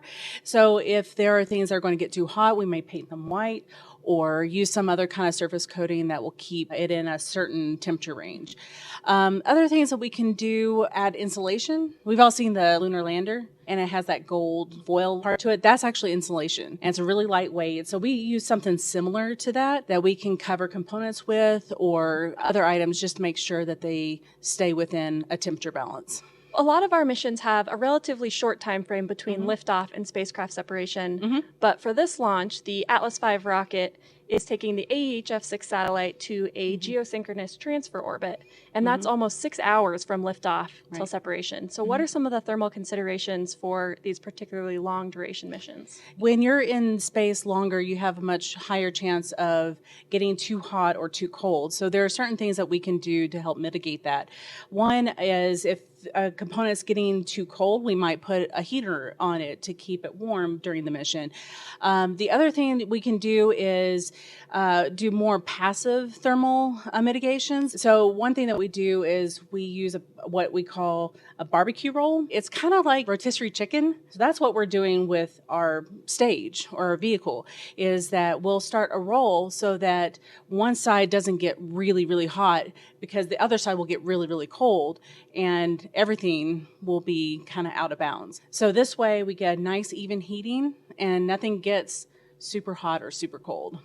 So do any of those launch considerations go into the actual time that we're able to launch at? There are times where when we're looking at thermal considerations, we may say, you know, hang on, we're in shadow like a really long time and we're getting really cold. So we might not want to launch at this day or time. What happens when we have a decal or we paint a different color somewhere on the vehicle?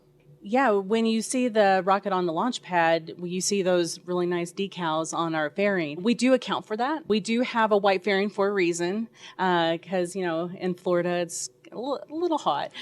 So we like to keep things a little bit cool. But yes, we do account for those dark decals as part of our analysis. And if there were any significant changes, we'd have to go back and double check and make sure that we're okay. So you mentioned that you look at the different amounts of time that you're going to spend in the sun versus the shadow on orbit. How does that go into affecting the actual performance of the vehicle?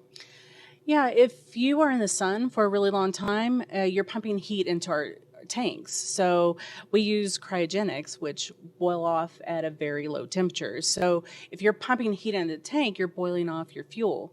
And the less fuel you have, the less time you can burn, which basically decreases the performance of the rocket. So what we do is we see how much heat goes into our tanks. We hand that off to our propulsion analysis, and they determine what that does to our performance of our vehicle. Awesome. Well, thank you so much for talking to me today. It was great having you. Well, thanks.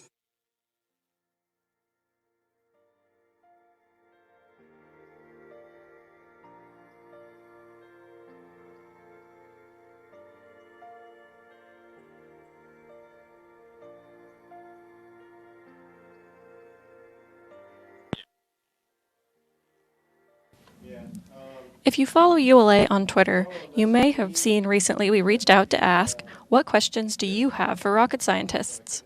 You asked and we answered. Here are some of the best submissions that we received. So our first Twitter question is, what makes the AEHF-6 launch special? Every launch is special, but this launch has 3 specific historical aspects to it.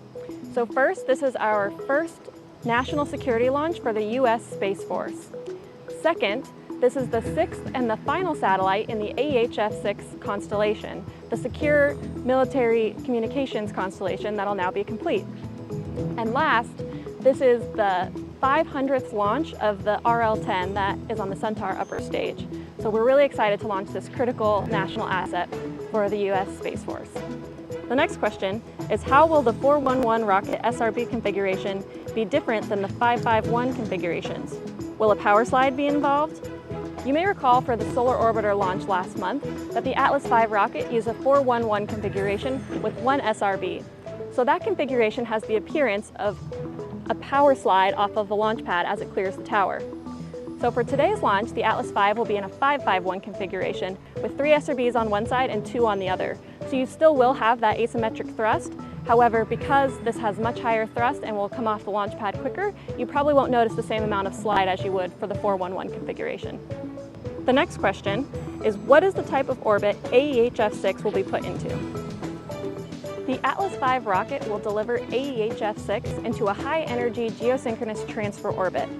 So this orbit has a higher perigee and a lower inclination than a typical GTO orbit, which is why it takes about 6 hours to complete this mission. This specific customized orbit allows the satellite to get into its geosynchronous orbit that's operational at about 22,000 miles above the Earth. We can do that in less time and with less fuel, which adds critical flexibility to this mission. The next question is, how does the second stage Centaur RCS system work? So the reaction control system on the second stage uses tiny thrusters positioned on Centaur to orient and guide the stage through space. Today's mission is the 254th launch of Centaur. Centaur uses stainless steel walls that are thinner than a dime, which was one of the key features that makes it the highest performing upper stage in the world. What are the general steps in assembling the vehicle and moving it to the launch pad? So the Atlas V rocket today and the Vulcan Centaur rocket of the future uses a clean pad concept of operations here at Cape Canaveral Space Launch Complex 41. So the different elements of the rocket, the stages, the payload, SRBs, are all assembled atop the mobile launch platform inside of the vertical integration facility, which you can see behind me. It's about 1/3 of a mile away from the center of the pad. After all of the systems have been tested, the 200-foot stack makes the journey to the center of the pad.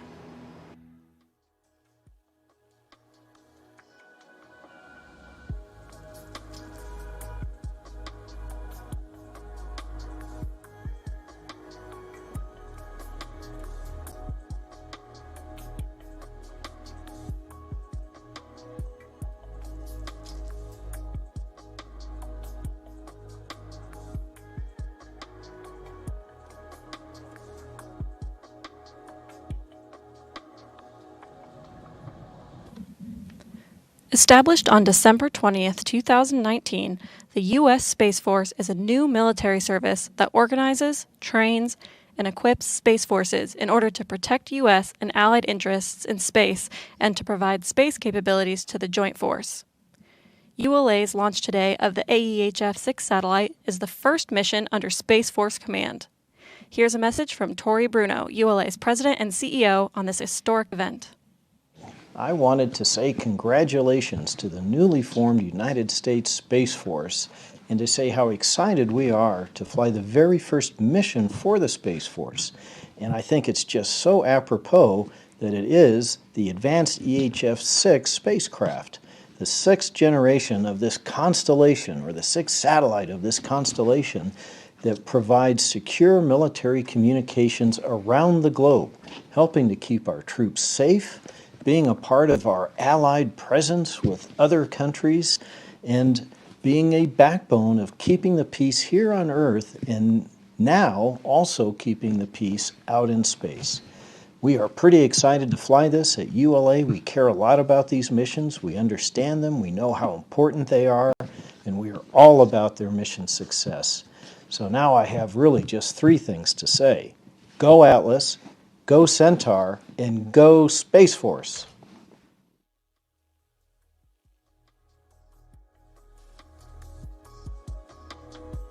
And we have LH2 pre-start on the RL-10.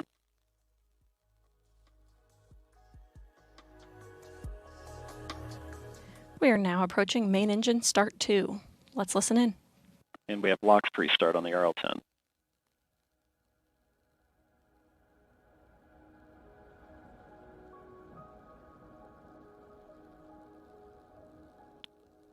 We have ignition for the second burn.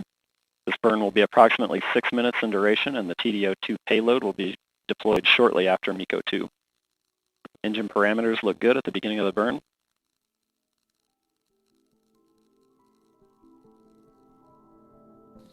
This is Atlas Mission Control at T plus 23 minutes 7 seconds. We just heard confirmation of the second main engine start. Main engine cutoff 2 is planned to occur in approximately 6 minutes. While we wait, I wanted to give our audience an update today on the progress of ULA's new rocket, the Vulcan Centaur. Over the last year, we've made steady progress towards a first flight in 2021. Last spring, we completed the System Critical Design Review and transitioned into building hardware in our factory in Decatur, Alabama. The structural test booster was completed last summer and moved to our partners at Dynetics for testing. In parallel, modifications were made to Space Launch Complex 41 here at Cape Canaveral to accommodate the larger Vulcan Centaur rocket. Those modifications included larger fuel storage tanks and increasing the capacity of the acoustic water suppression system.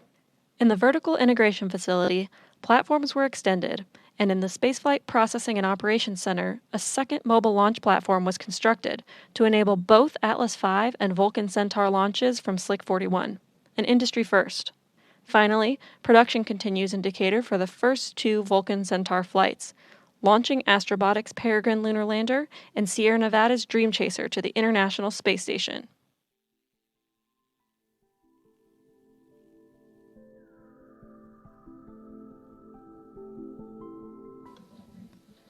Today's mission marks the 500th flight of the Aerojet Rocketdyne RL-10 engine. Let's take a look at the history and accomplishments of this time-proven capability. The RL-10 has been the upper stage workhorse for the United States for over 50 years because of its incredible reliability and high performance. The launch of the Air Force's Advanced Extremely High Frequency AEHF military communication satellite aboard a United Launch Alliance Atlas V will mark a major milestone for Aerojet Rocketdyne's RL-10 upper stage engine. The RL-10 engine will be making its 500th flight, spanning over 50 years of space history. There's not a lot of rocket engines that have 500 flights, and the RL-10 has been around for over 50 years, and it's gone through 9 major upgrades over those 50 years. It's flown on the Saturn as an upper stage, it's flown on Atlas as an upper stage, Delta as an upper stage, and it even flew on a vehicle called Delta Clipper Experimental, DCX, that was a vertical takeoff, vertical landing experimental vehicle, and one of the first engines to ever fly in a vertical takeoff, vertical landing vehicle. The RL-10 engine began its illustrious career at the dawn of space exploration in 1963, supporting the Saturn rocket program, and from there, it was used to launch countless commercial and military satellites into orbit, sent spacecraft to every planet in our solar system, and even sent Voyager 1 and 2 on their way into interstellar space. The RL-10 engine has been the nation's premier high-performance upper-stage rocket engine for more than 55 years and has achieved an unmatched record of reliability and performance. RL-10 was the first high-performance liquid hydrogen, liquid oxygen engine ever developed. Liquid hydrogen has a lot more energy than carbon-based fuels like kerosene, and that energy translates into the equivalent of fuel economy, which makes for a very efficient engine. Recent advances in technology and additive manufacturing processes continue to increase the performance and quality of the RL-10, making it the perfect solution for future rocket programs like ULA's Vulcan rocket and NASA's Space Launch System that will take us back to the moon and eventually onto Mars. The Aerojet Rocketdyne team is also working on a new version of the RL-10, known as the RL-10CX, which will leverage additive manufacturing to build major components of the engine in order to make the engine much more affordable, while maintaining the outstanding performance and reliability that has made the RL-10 the upper stage engine of choice for decades.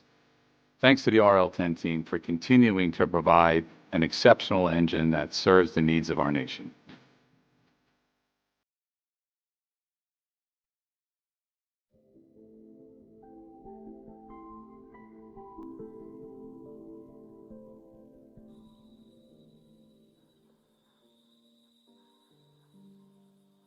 approximately 1 minute remaining in the burn, continuing to see very good performance of the PU system and very low mass errors.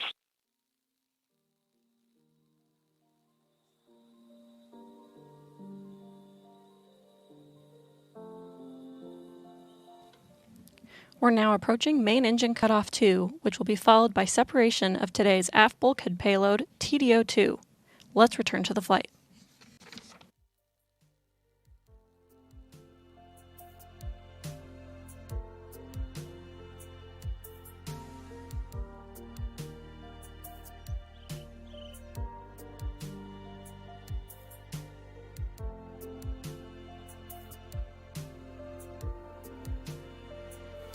Standing by for MECO 2 shortly.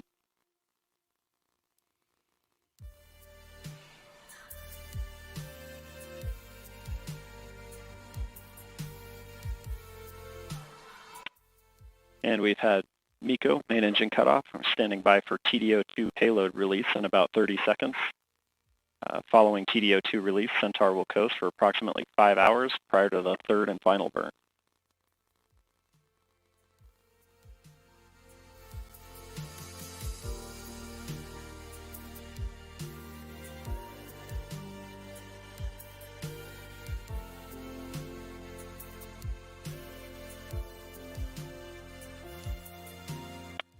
And we have good indication of successful deployment of the TDO2 spacecraft from the Centaur aft bulkhead carrier.